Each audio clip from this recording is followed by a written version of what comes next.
ክለብ ላይ ስዝናና እንደዚህ ሶፋ ላይ ወተን ነው የምንጨፍረው እዚህ ላይ ማለት ሶፋ ላይ ወተን የክለቡ ማለት ነው ክለብ ላይ ፍሬ ነው አንዲ ዝም ብሎ በቃ አንዲ ሴትዮ አትኩራ ታየኛለች በጣም ለካ ያንን ቪዲዮ አይተዋለች በእንደዚህ አይነት ነገር አጣበቀኝም እኔን አታየኝም ያው ሰውን ከማዝናናት ውጪ እንደዚህ ያደርጋል ብለ አይደለም ስለዚህ በኖርም በኩል ስታፍ አይደለም እኛ እንትን ምን ነው በቃ እዚህ ጋር ወተን ጨፍራለን ምናምን ሰው ያያለ እኔ ያችን ነገር አንዷን ረስቻታለሁ ያችን የሰራዋትን ነገር በጎ ነገር ረስቻት በቃ እዛ ጋር እየተዝናናው ነው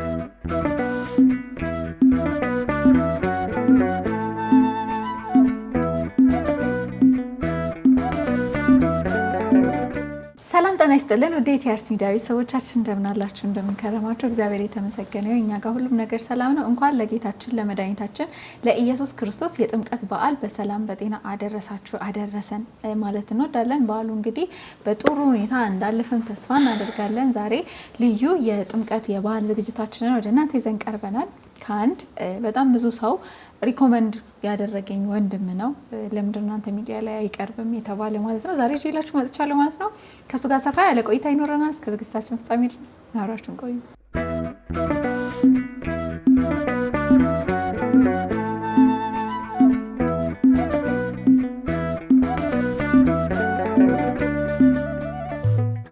እየተመለከታችሁ ያላችሁት ኢቲአርት ሚዲያ ነው ኢቲአርት ሚዲያ ላይ ደግሞ የጥምቀት ልዩ የወጣቶችን ዝግጅት ነው ያያችሁ ያላችሁት ማለት ነው በድጋሚ መልካም በዓል አብራችሁን ቆዩ እንኳን አደረሰ እንኳን አብራ አደረሰን እንኳን ደህና መጣ እንኳን ደህና ቆያችሁ እንዴት ናችሁ እግዚአብሔር ይመስገን እንዴት ነው ያለው እግዚአብሔር ይመስገን ደህና ነው ወይ ሰላም እንዴት ነው አለን በጣም ብዙ ሰው ሪኮመንድ አድርጎኝ ነበር አሁን አይደለም እንደውም በተመልካቾች ፊት ክስ ላቀርብ ነው በጣም ቆየ ኦልሞስት ከአመት በፊት መሰለኝና የሆነ የመገጣጠሙ ቻንስ አላጋጠመን ምን እናንተ በጣም በሚገርም ሁኔታ እኔም በብዛት አዲስ አበባ አሉን ገዳማት ምናምን ስለሚሄድ ለዛ ነው እና ብዙ ሰው በጣም ለምንድነው መጀመሪያ ሰሞን ነው እንደውም ለምንድነው አይመጣው ይሉኝ እኔ ራሴ በተደጋጋሚ እንደውም የሆነ ሳቲክስ አድርጌ ነበር እንዳልከው በጣም ብዙ ጊዜ ይሄን ወጪ ነው የምትሆነውና አልተገናኘንም ግን እግዚአብሔር ፍቃድ ነው ብዬ ነው ማስበው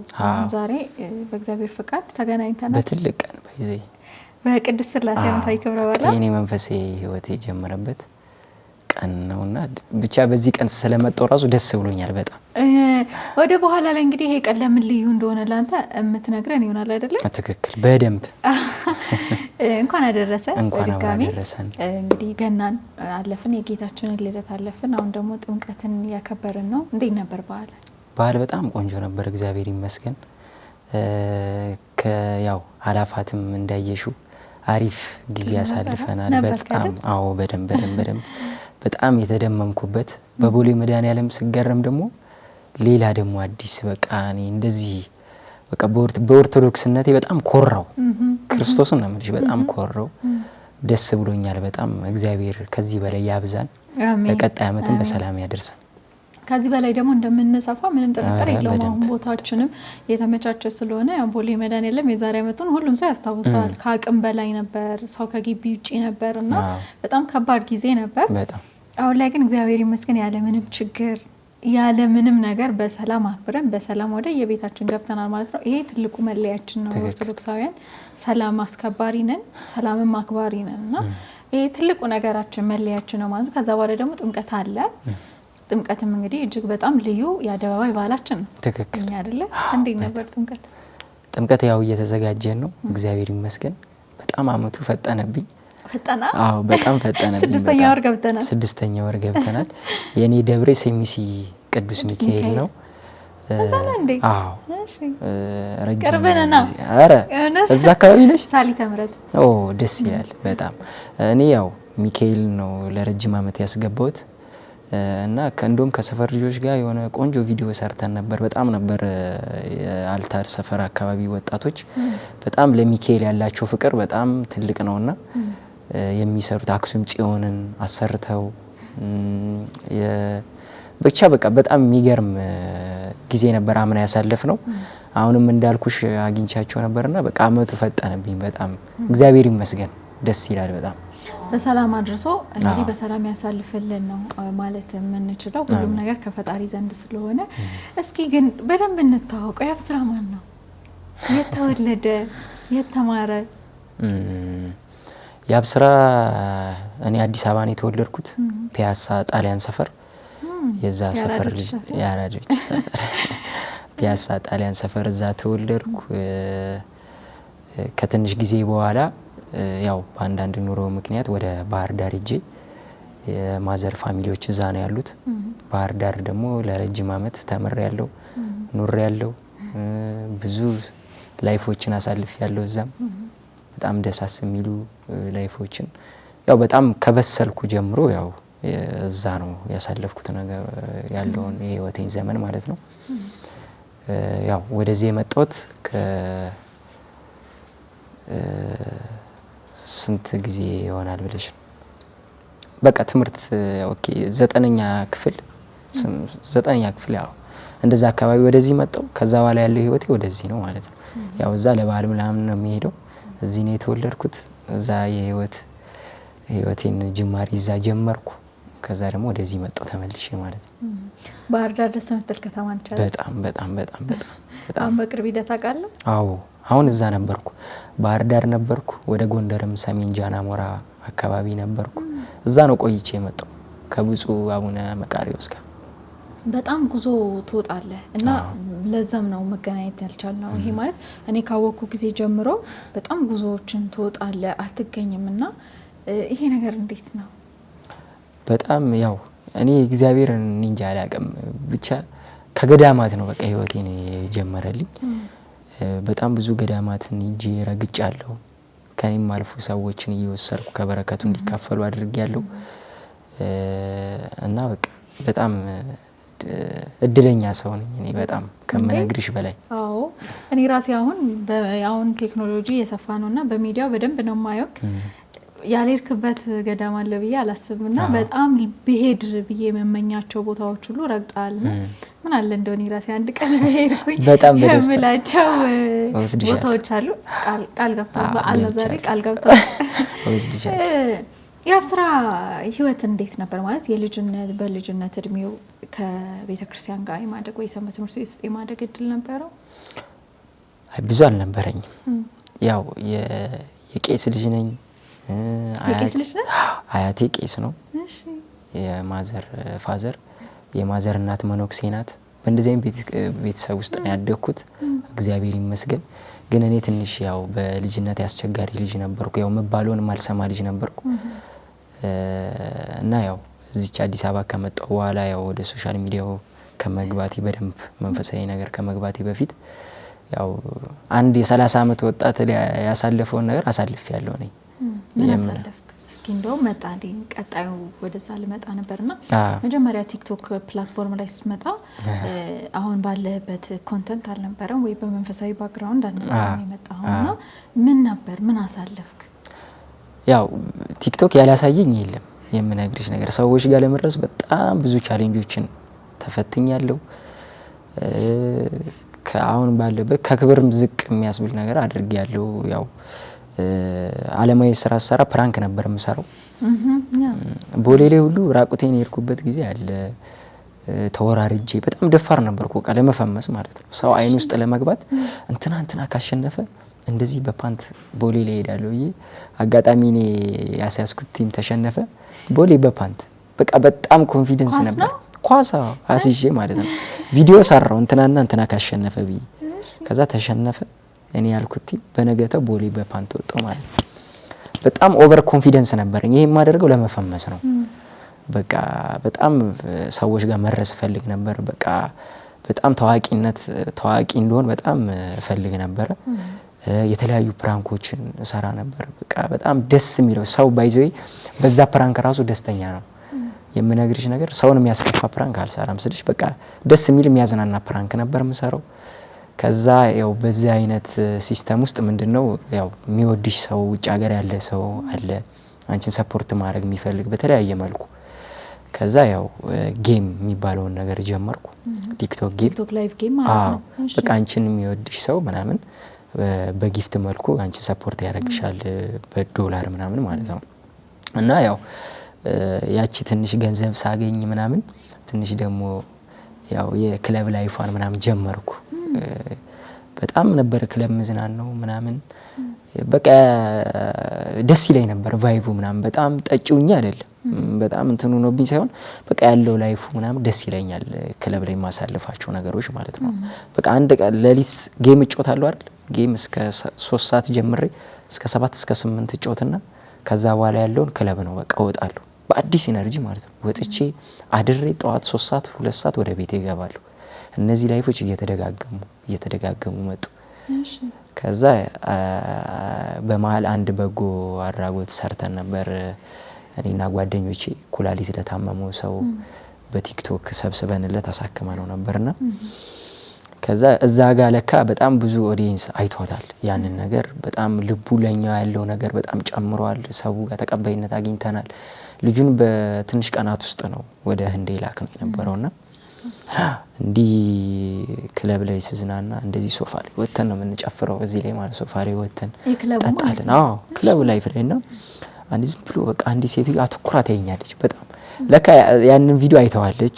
በእንደዚህ አይነት ነገር አጣበቀኝም እኔን አታየኝም ያው ሰውን ከማዝናናት ውጪ እንደዚህ ያደርጋል ብለ አይደለም ስለሽ በኖርም በኩል ስታፍ አይደለም እኛ እንትን ምን ነው በቃ እዚህ ጋር ወተን እንጨፍራለን ምናምን ሰው አያለ እኔ ያችን ነገር አንዷን ረስቻታለሁ። ያችን የሰራዋትን ነገር በጎ ነገር ረስቻት በቃ እዛ ጋር እየተዝናናው ነው። እዛ ልጅቷ ሽንት ቤት ሲሄድ ጠራችኝና እንደዚህ በጎ አድራጎት ስራ ስትሰራ ይቼ ነበር አንተን እንደዚህ ሆነ እንደዚህ አልጠበቅኩም ነበር። ያው ቦታው ላይ ብትገኝም እሷ እኔ በዛ አይነት መልኩ አልጠበቀችኝም ነበር። ከዛ እንደዚህ አይነት እንትኖች መጡ ነው ላይ ቻሌንጆች ማለት ነው በሰዎች ከዛ ከእንደዚህ አይነት ነገር ትንሽ እየተቆጠብኩ መጣሁ ማለት ነው። ከዛ በኋላ ነው ያው የሚገርም ነገር አዲስ ነገር እየነገርከኝ ያለውና እኔ ራሴ በፕራንክ ነው ማቀ አሁን ይሄን የምትነግረኝ ታሪክ ከስንት ዓመት በፊት የነበረ ነው ማለት ኦልሞስት መንፈሳዊ ነገር ላይ ከጀመርኩ 2 ዓመት ሆኖኛል። ይሄ ፕራንኩን የክለቡ ምናምን 3 ዓመት ቲክቶክ ላይ አሁን 3 ዓመት ሆኖኛል። 3 ዓመት ማለት ከ3 ዓመት በፊት ከ3 ዓመት በፊት ነው። በእርግጠኝነት ይሄ ነገር ብዙ ሰው አያውቀውም። ለምን አንተ ጋም አንተን ሪኮመንድ ሲያደርጉኝም ብዙዎቹ በፕራንክ ነበር የሚያውቁት። ልጅ እኮ እንደዚህ ነበር የሚሰራው አሁን ግን እንደዚህ ሆኗል እንጂ እንደዚህ የክለብ ላይፍ በየቀኑ እንዲ ክለብ መሄድ ምናምን ደግሞ ልጅነትም ስላለ ነገሮች ሁሉ ያጋጉናል አይደለ? አሁን እዚህ አሁን አንተም ያለበት እኔም ያለሁበት እድሜ ላይ ካልተገራን በስተቀር ልጅነት ያጓጓናል። ስፔሻሊ ደግሞ ገንዘብ ካለ እውቅና ፕላስ ጓደኛ ሶስቱ ሲጨመር እጅግ በጣም ከባድ ነው የሚሆነው። እንደው ያብ ስራ የካህን ቤተሰብ ልጅ ነውና እዚህ ጋር ደግሞ የሚሰራው አሁን ላይ በፊት አሁን ከምትነግረኝ ታሪክ ሌላ ነገር ነው። በዛ ሰዓት የቤተሰብ ጫና አልነበረም ወይ? ወደ አይምሮክ አንዳንዴ እኮ የምናደርጋቸው ነገሮች የሆነ የሚጎትቱን ነገሮች አሉ አይደለ? አይ እኔ የካህን ልጅ ነኝ የካህን ቤተሰብ ልጅ ነኝ አይ ብተው የሚል ነገር ነበር ወይስ ዝም ብለህ በቃ ደስ ስላለ ብቻ ነበር የምታረገው? ያው አያቴን ያጣሁት በልጅነቴ ነው። በደንብ ነብስ አላወኩም አያቴ ሲሞት ማለት ነው። ግን ምን አለ መሰለሽ አሁን ያልኩሽ ነገር እነዚህ የክለብ ላይፎች ምናምን ጀመርኩ ያልኩሽ ነገር አሁን ቲክቶክን ከመጀመሬ ነው። ከዛ በፊት ያው ሰንበት ትምህርት ቤት በትንሹም ቢሆን መማር ነበር። ግን በጣም ዲፕ አልገባውም ነበር። ከዛ ነው ከዚህ ከአዲስ አበባ ሄድኩ አይደል ወደ ባህር ዳር። ከዛ እዛ ጋር አያቴ ጋር ነበርኩ ትንሽ ሰንበት ትምህርት ቤት ማር ነበርና እሱ ያው ሲያርፍ ቀጥታ ወደዚህ ነው የመጣ ነው እና ያው እዛው ትንሽ ብቆይ ኑሮ በደንብ እንትን ነበር። ግን ያው ወደዚህ መጣው ሌላ ላይፍ ጀመርኩ ማለት ነው። አሁን ይሄ የጀመርከው ላይፍ ውስጥ በዛ ሰዓት አስተውሎ ቤተክርስቲያን የሚሄድ ነገር ነበር? መንፈሳዊ ነገር ላይ እንዴት ነበር? ኧረ በስመ አብ ጭራሽ ኧረ በስመ አብ እሁድ እንኳን አልሄድም። እሺ ሰንበት በጣም ይሄ እንትን የሚባሉ ጾሞችን አሁን የሆነ ለምስ አብይ ጾም ምናምን በጣም ሰው ብዙ ሰው ስለሚጾም ኧረ ጾማለሁ ምናምን አለው እንጂ ለሰው ማለት ነው በቃ እንደዛ ለምሰል ነበር በሼም ለምሰል ነው እንጂ ጾም የነበረው አልጾምም ነበር። ከምነግርሽ እሁድ በቃ አልሄድም ቤተክርስቲያን ምናምን አልሄድም ነበር። ቅዳሜ ምክንያቱም ቅዳሜ እዛ ነው የምታመሻው። እንዴት ቅዳሜ ደግሞ እንደዚህ አይነት ህይወት ውስጥ ቅዳሜ ተጠብቃ ነው ትወጣው ገባሽ? ቅዳሜ በቃ አዲስ ቀን ናት እና ያቺን ቀን ጠብቀን ስለምንወጣ ቅዳሜን በእንደዚህ አይነት ህይወት እስካሳለፈን እሁድ ተኝተን ነው የምናሳልፈው። እና ምንም ግን አይመስልም ነበር በሰዓቱ? ኧረ እኔ በጣም ነው መዝናናበት የነበረው ያለኝ ላይፍ በጣም ነበር መዝናናበት የነበረው። በጣም ነው የምነግርሽ። አንድ አርቲስት እንደውም ተቆጥታኝ ታውቃለች። ያው ማለቴ በጣም ተደጋጋሚ ያው እዛ ቤት እሷም ፐርፎርም ታደርግ ነበር ታቀርብ ነበር የራሷን እንትን ግን እኔን ተደጋጋሚ ታየኛለች እዛ ቤት እና በጣም ምንድነው ለምን ወጣት ነው በዚህ እድሜ ለምን እንደዚህ አይነት ቦታ ተደጋጋሚ ትገኛለህ እባክህን ምናምን በቃ ትመክረኝ ነበር ትነግረኝ ነበር እና ብቻ ያ ላይፍ ደስ ይለኝ ነበር። እኔ እንዳልኩ ነው ቅድም ይሄ አንደኛ ነገር ጊዜክ ነው እድሜ ያለ ትንሽ ነገር የምንወድበት እድሜ ነው ገንዘብ አለ እውቅና አለ ሶስቱ ሲደመር በጣም ከባድ ነው። እዛ ህይወት ለመግባቴ ጓደኞቼ ወሳኝ ነበሩ ማለት ይቻላል። ጓደኞቼ እንደዛ ማለት ይችላል። ያው ብዙ ጊዜ ወደ አንድ ነገር ስፔሻሊ እኔ ጋር የሚመጡ ልጆች ብዙዎቹን ስጠይቃቸው በጓደኛ ግፊት ይሄ በቃ ፋራ ላለመባል ወይ ለመመሳሰል ይባል ይጀመርና ትልቅ ደረጃ ላይ ደርሱና መውጣት የሚከብዳቸው ልጆች ናቸውና የጓደኛ ተጽዕኖ በጣም አለብን ይላሉ። አንተ ጋር ነገር ነበር? ያው ዙሮ ዙሮ እኔ ከመሬት ተነስቼ ማንም ካላሳየኝ እንደዚህ አይነት ላይፍ አላቀው ያው በሆነ ጓደኛ ልታቂ ትችያለሽ ግን በጣም ያስገድዶ እንደዚህ ያድርገኝ በግድ ተመሳሰል የሚል ሰው አልነበረም። በቃ አየሁት ወደድኩት ገባሁበት እንደዚህ አይነት አዎ እንደዛ ነው። ምን ያህል ጊዜ ቆየብህ? አመት ከምናምን ቀላል አይደለም። አመት ከምናምን ከቤተ ክርስቲያን ርቀ ነበር? ኧረ በስመ አብ ከቤተ ክርስቲያን ርቀ በቃ በሳምንት እኮ 3 በቃ አይቀርም ነበር። ሐሙስ ማክሰኞ ቅዳሜ እያለን በጣም እንዝናና ነበር። ክለብ እየወጣክም ፕራንክ እየሰራህም ላይቭ እየተቀመጥክም ነው ይሄን ሁሉ ነገር የምታደርገው አይደለ? እና ላይቭ የምትሰራው አሁን እኮ ጥሩ እኮ አለ። ላይቭ ተቀምጠው ሰርተው ሰፖርት ተደርገው ትልልቅ ደረጃ ላይ የደረሱ ልጆች አሉ አሁን ናቸው። አንተ የምትሰራው ለክለቡ ብቻ ነበር? ያኔ አይ ለክለቡ ብቻ አይደለም። ምን አለ መሰለሽ በቃ ገንዘብ አይበረክትልኝም ነበር ማለቴ በጣም የደና ቤተሰብ ልጅ መባል አይደለም። ገባሽ? ቤተሰብ እናቴም አባቴም ለኔ ያንሱ እናት ለልጇ አታንስም አባትም እንደዛው። ግን እኔ እዛሽ ጋር የምሰራው ነገር አባቴ በወር የማያገኘውን ነገር ነበር ነው የምሰራው በአንድ ቀን ማለት ነው። አዎ በአንድ ቀን አዳር ማለት ነው። ግን ሰፖርት አላረጋቸውም ነበር ያኔ ሰፖርት በቃ ጭራሽ አይመጡልኝም ነበር። በቃ ስልሽ ሲሄድ የሆነ ነገር ይዤ ልገባ እችላለሁ ገብተሻል የሆነ ነገር ይዤ ልገባ እችላለሁ እንጂ በፍጹም እንደዚህ ለእንትን ብዬ ሰጥቼ አላቅም ነበር በዛን ጊዜ ማለት ነው። በቃ የሚታየኝ የዝናናለው ለብሳለው ለሆዴ ያወጣለው የቤት ኪራይ ከፍላለሁ ብቻህንም ነበር የምትኖረው? እንዴ ታዲያ እና እንዴ ብቻዬን ነበር። አይሆንማ ከቤተሰብ ጋር ላይቭ አይሆንም። ይሄ ላይቭ ስራ ትጮያለሽ ከጎረቤት ጋር በጣም ብዙ ጎረቤት ያለበት ጋር በቃ 3-4 ቤት ቀይሬያለሁ በላይቭ ምክንያት። አይሆን በጣም ነው የምጮኸው። ደግሞ እንደምታውቂው ላይቭ ውጭ አይደሉ ሰዎች የኛ ማታ ከ4 ሰዓት ከ5 ሰዓት ጀምሮ እነሱ አክቲቭ ስለሚሆኑ ያችን ሰዓት ጠብቀን ስለምንጫወት በቃ ግዴታ ሲሰጠኝ ማመስገን አለብኝ መጮህ አለብኝ።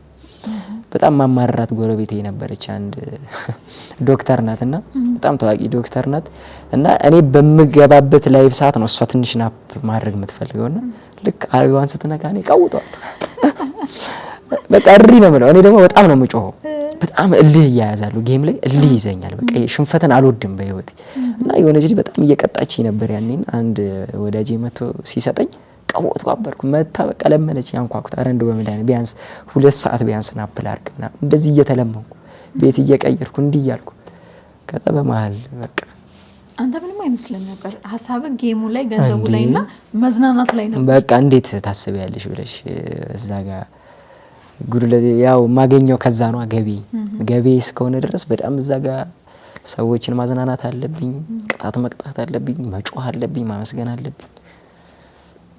ሳይሰሩ እንደመብላት ማለት እንችላለን የላይቭ ጌም። አረ ሰርተን ነው እንጂ እዴ አይንሽን ታመሽ ሪንግ ላይት እየበራብሽ ደርቀሽ እግዚአብሔር ኩላዲት ሁሉ እኮ ያምሽ እኔ አጋጥመኝ አያውቅም። ግን የታመሙ ሰዎች ቅጣቱ በጣም ይርድ የሆነ ቅጣት ላይቭ አሁን ላይክ እየተሻሻለ መጥቷል መሰለኝና አንተ ላይቭ በጣም በምትቀመጥበት ሰዓት በጣም አስቀያሚ ቅጣቶች ምን ነበር? እኔም መቀጣ ነበር። ምን ነበር የምትቀጣው? እንደው ደስ ማይል ቅጣት ኮልጌት የሚጎዳ ሰው ቅጣት በቃ እኔ እኮ አላውቅም በሰላም ከጓደኛዬ ጋር ላይቭ ላይ እንቀያየራለን ሁላችንም ማለት ሌላ ሰው ነው የምንሆነው። ኮልጌት በበርበሬ በዘይት ፊት አሁን ባስቀባሽ አስቢ ኮልጌት ዘይት በርበሬ እንደዚህ ተደባልቂውና እሱን ተቀብያለሽ። እኔም ተቀጥቻ ጋር ሳይድ ኢፌክት አለው አንድ ጓደኛዬ ፊቷ በጣም ተበላሽቷል። በጣም ከምነግርሽ በላይ ፊቷ ተበላሽቷል። ክርስቶስን ኮልጌት የራሱ የሆነ እዚህ ጋር ስታስነኪ እንዴት ነው የሚሰማው? በርበሬ ተጨምሮበት ዘይት ደግሞ እንዳይለቅ ነው ገባሽ? ሲስተሙ እንዳይለቅ በጣም እንዲለበልብሽ አይንሽ ውስጥ ይገባል ምናምን እዚህ ጋር ነው የምትደፊው ምናምን። ከዚህ በላይ ምን ቅጣት አለ? ኧረ ምንም የለም። ከባድ ነው በጣም ምንም የለም። ግን በሰዓቱ ምንም በቃ ላይክ ደስተኛ ሆናችሁ ነበር ያን ነገር የምታደርጉት? አዎ እንዴ በደንብ በቃ በጣም እኛ እንዝናናበታለን። ያስረሳሻል እኮ ገንዘቡም ያስረሳሻል። በቃ ያንን ነገር ትዝ አይልሽም። ያው ወጣት ስትሆኚ በቃ በደንብ እንትንሽን አትይም። በቃ ያው ያለውን ነገር ለማግኘት ምናምን ስለምትጥሪ ትዝ አይልሽም እንደዚህ አይነት ነገር። ቆይቶ ሳይድ ኢፌክት ሊያመጣ ይችላል እንጂ ቀን ደግሞ ትተኛለህ? ቀን አለን የቀን በቃ ቀን ሬሳ ነኝ እኮ ለሊት ሰራለህ። ያው እንደ ስራን እንደ ቪዲዮ ልሰራ ብቻ 1 ሰዓት 2 ሰዓት በቃ ተኝቼ ከ10 ሰዓት በኋላ ልወጣ እችላለሁ፣ ተኛለሁ። እሱ ነበር የጌም ህይወት። በዛ ሰዓት ምንም አይነት የቤተክርስቲያን ቪዲዮዎችን አትሰራም አይደለም? በፍጹም ጭራሽ እንትን ሊፕሲንግ እሰራለሁ። ሊፕሲንግ በዘፈን እሰራለሁ። አዎ። ከዚህ ጋር ግን ተያይዞ ሌላ ሱሶች ነበሩ ላይክ እንደመጠጥ ምናምን? ምክንያቱም አንዱን ክለብ ገብተህ ምንም ነገር ሳታደርግ አትወጣም ይመስለኛል። ለዛ ነውና ብዙዎቹ ተጓዳኝ ናቸው እንዲህ የሚሳሳቡ ነገሮች ናቸውና አንተ ጋር ነገር ነበር? ያው መጠጥ እጠጣለሁ ስልሽ በጣም ጠጪ ባልሆንም እጠጣ ነበረ። በቃ ያው ግዴታ ነው ለቫይቡ ብለን የምንፈጥረው ነገር ስትጠጪ ያው የሆነ ሼሙም ኢጎም ምናምን ይወጣል። እንደዚህ መጠጥ በጣም ባለጌ ነው። ስትጠጪ ምንም ነገር ሼም አይኖርሽም። ቺል እንድናረግ ስለምፈልግ እጠጣ ነበር በደንብ። ያው ክለብ ከወጣው ሳልጠጣ ልመለስም ዞሮ በደንብ እጠጣ ነበር እንጂ ያው ነገሩ ክለብ መውጣት በራሱ እኮ ራሱን የቻለ ሱስ ነው። ሙዚቃ መስማት በራሱ ራሱን የቻለ ሱስ ነው። በጣም ብዙ ልጆች ጋር ስለምሆን ህይወታቸውን ስለሚያጋሩ አንዳንዴ ሱስ ነው ብለን ማናስባቸው ነገሮች ሱስ ነው። ይሄ በቃ በጣም ይታገሉ ከሙዚቃ በጣም ለመውጣት የታገሉ ልጆችን አውቃለሁ። ያው ሱስ ባይሆን አንመላለስም ነበር። ከመስማት ነው ለዛውም እኮ ከመስማት በቃ በጣም ተሰቃይተው ተውን ሲሉ እንደገና ሲመለሱ ተውን ሲሉ እንደገና ሲመለሱ ነው። የራሱ የሆነ ቻሌንጅ አለውና ሁሉም ነገር ሱስ ነው። ግዴታ መጠጥ ወይ ሺሻ ወይ ሲጋራ ብቻ አይደለም። ክለብ መውጣት በራሱ ሱስ ነው ማለት እንደነገርከኝ ነው። በቃ ሰራው ክለብ ሄዶ ለመዝላችን ለማድረግ ለመዝናናት ይሄ ራሱ ሱስ ነው። ምንም ሴቭ ማድረግ አንድ ገንዘብ ሳዲስ ነው የምነግርሽ። በቃ በእኔ በኩል ያሉ ጓደኞቼ ያው ብልጡ ነው የሆነ ነገር እያያዙ ለራሳቸው የሆነ ነገር እያደረጉ እኔ በቃ እዛ ጋም በቃ በጣም ታወጫለሽ ምንም ነገር ሴቭ ሳላደርግ በቃ ማደርጋች ገንዘብ ከመጣች ለቤት ክራይ ከዛ ለምለብሰው ለምበለው ለምዝናናበት እንጂ ለራሴ የሆነ ሴቭ ለወደፊት በቃ ምንም እንዳልኩሽ በረከት የለውም ነበረ። በረከትም እኮ የሌለው ከክርስቶስም የራቀ ገንዘብ ነው። ይሄ በትክክለኛውን መንገድ የመጣ አይደለም። ምናልባት ያኔ ያን ነገር ብታገናዝብ ሴቭ ብታረግ ለጥሩ ነገር እንዳልኩ ቅድም ይጠቀሙበታል። ላይቭ እኮ ጌም ተጫውተው ራሳቸውን ቤተሰባቸውን ሙሉ ነገራቸውን የቀየሩ በጣም ፕራውድ ምናደርግባቸው ወንዶችም ሴቶችም አሉ። ግን ይሄ የልጅነትም ተጽዕኖ ስላለ ላይክ ለመዝናናት ብቻ ነበር ገንዘቡ የምትጠቀመውና የሚገርም ነው። የሆነ ጊዜ ላይ የሆነ ቪዲዮ አየሁ የመጀመሪያ ያየሁት እንደውም እኔ ቪዲዮ ግን የዛኔ ነው። ገዳም ነበር አንተ አንድ ጓደኛክና አንድ የሆነ ፕሮቴስታንት ልጅ አላችኋል። አሁን ፕሮቴስታንት ነው። በፊት የሆነ አላውቅም የሆነ ገዳም ሄዳችሁ ነበርና ከዛ በኋላ ነው ሰው መላክ ይሄ ልጅ ገዳም ሄደ ተብሎ ታስታውሳለህ? ገዳሙ እንደውም የት ነበር? ፕሮቴስታንት ልጅ ነው ቁልቢ ብቻ የሆነ ገዳም ሄዳችሁ ትዝ ይለኛል። መጀመሪያ ወንዶ ወደዚህ ከመምጣቴ በፊት ይሄን ያዘልኝና ከዚህ ሁሉ ነገር ውስጥ እንዴት ነው ልትነቃ ይቻልከው? የሚገርም ነው ማለቴ በቃ ሳላስበው እግዚአብሔር ፈቃዱ ስለሆነ ነው። በቃ እግዚአብሔር ሊያመጣኝ ስለፈለገ የአያቴም ጸሎት ይሆናል እንደሱ ገብቶሻል። የሆነ ክለብ ይመጣሉ ተብሎ ፖስተራችን ምናምን ተለጥፎ ማለት ነው ክለብ ለመሄድ ክለብ ለመሄድ ቅዳሜ ልንወጣ አርብ ቀን ነው የተሰራው እንደዚህ አይነት ስራና ይመጣሉ ተብለን ቲክቶከሮች እኔና አንድ ጓደኞቼ ተለጥፎ በቃ እንሄድ ነበር። ያኔ ፕሮሞት ምናምን ታደርገን እኛ ኢንስታግራም ላይ ፕሮሞት አድርገነው ምናምን ማለት ነው። እና በቃ ደውሎልኝ ማያቅ አንድ ወዳጅ ደወለልኝ ጓደኛዬ ለምን ገዳም ሂደህ ታውቃለህ አለኝ። ሂጄ አላውቅም እኔ እንኳን ገዳም ኧረ እባክህ ሰንበትም እንኳን እሑድ ቤተክርስቲያን ሂጄ አላውቅም ምናምን አልኩትና እስቲ እንደው በማርያም እሺ በለኝ ሰሚነሽ ኪዳነ ምሕረት ልውሰድህ አለኝ። እሺ ከዛ በኋላ እንዴት እሺ እንዳልኩት አላውቅም። በምን እሺ አልኩት። እኔ እኮ በቃ አንዴ ካሰብ ያዛ ጋር አስብ እየተጠበቅን ነው እሄዳለሁ። በደንብ ፕሮሞት አድርጌያለሁ በራሴም ኢንስታግራም ቻናል ምናምን። በምን እንደሆነ አላውቅም። በቃ ጠዋት መጥቶ ከቤት ወሰደኝ ማለት ነው። ሲሄድ የደብሩ አስተዳደር አባ ኃይለማርያም በቃ በጣም ወዳቸው ናቸው። በዚህ አጋጣሚ እሳቸውንም በቃ የሚናገሩት ንግግር በቃ በጣም ነው የሚያስደነግጠው። በዚህ በክለብ ህይወት ውስጥ ያላችሁ እጃችንን አውጥተን እንደዚህ አድርጋችን እየማልን እንዳትገቡ ተብሎ ማለት እጅ አውጡ ሁሉ ተባለ። አወጣው። እኔ ተሳቅቄ ነው ያወጣሁት። አውቀዋለሁ ነገ እንደምመለስ። አሁን እንደዛም ለእንትን ነው የሄድኩት። እንደው ለዛ ልጅ ሼም እንዳይዝ በቃ አስገድዶኝ ነው እንጂ በጣም ፈልጌው አይደለም የሄድኩት። እጄን ያወጣው እንደዚህ ቁጭ ብለን ክለብ እንዳትገቡ፣ ሱስ ካለበት ሲጋራ፣ ጫት፣ የሺሻ የሰው ብር ካለበት እንደዚህ ታገዘት። ከዛ እሺ ብዬ እኔም አልኩ ተቀበልኩ ያንን ነገር። ያኔ 400,000 ምናምን ፎሎወርስ ነበረኝ። ህዝብ ጋርም ያው እንዳልኩሽ በፕራንኮቹ በጣም ደርስ ነበርና አንድ የሚያቀኝ መምህር ነበረኝ አባ ኃይለማርያም ጋር አገናኘኝና አባ ኃይለማርያም ሂድና ዋሻው ጋር ጸሎት አድርግ የልብን ንገራት ለኪዳነ ምሕረት አለኝ። ዋሻ በጠጅና በማር ያደገ በነገስታቶች ሲጠጡ ያሳደጉት ዋርካ ዛፍ አለ እና 350 ስውራን አባቶች አሉ። ሂድ ጸሎት አድርግ። ማን ያውቃል አንዱ ቅዱስ የረገጠውን ቦታ እኮ ልትረግጥ ትችላለህ። ሂድና እዚህ እንዳየው ግርግር አለ አለ። እዛ አሁን ሰው አይሄድም። ሂድና ጸሎት አድርግ። ከዛ በኋላ ስትመለስ ታገኘኛለህ አለ። ሄድኩ ባዶ እግሬ ሄድኩኝ። ጓደኛዬን እዛው ጥዬው በባዶ እግሬ ሄድኩና በጣም ልነግርሽ አልችልም። በቃ ብቻዬን ነኝ። ማንም ሰው የለም።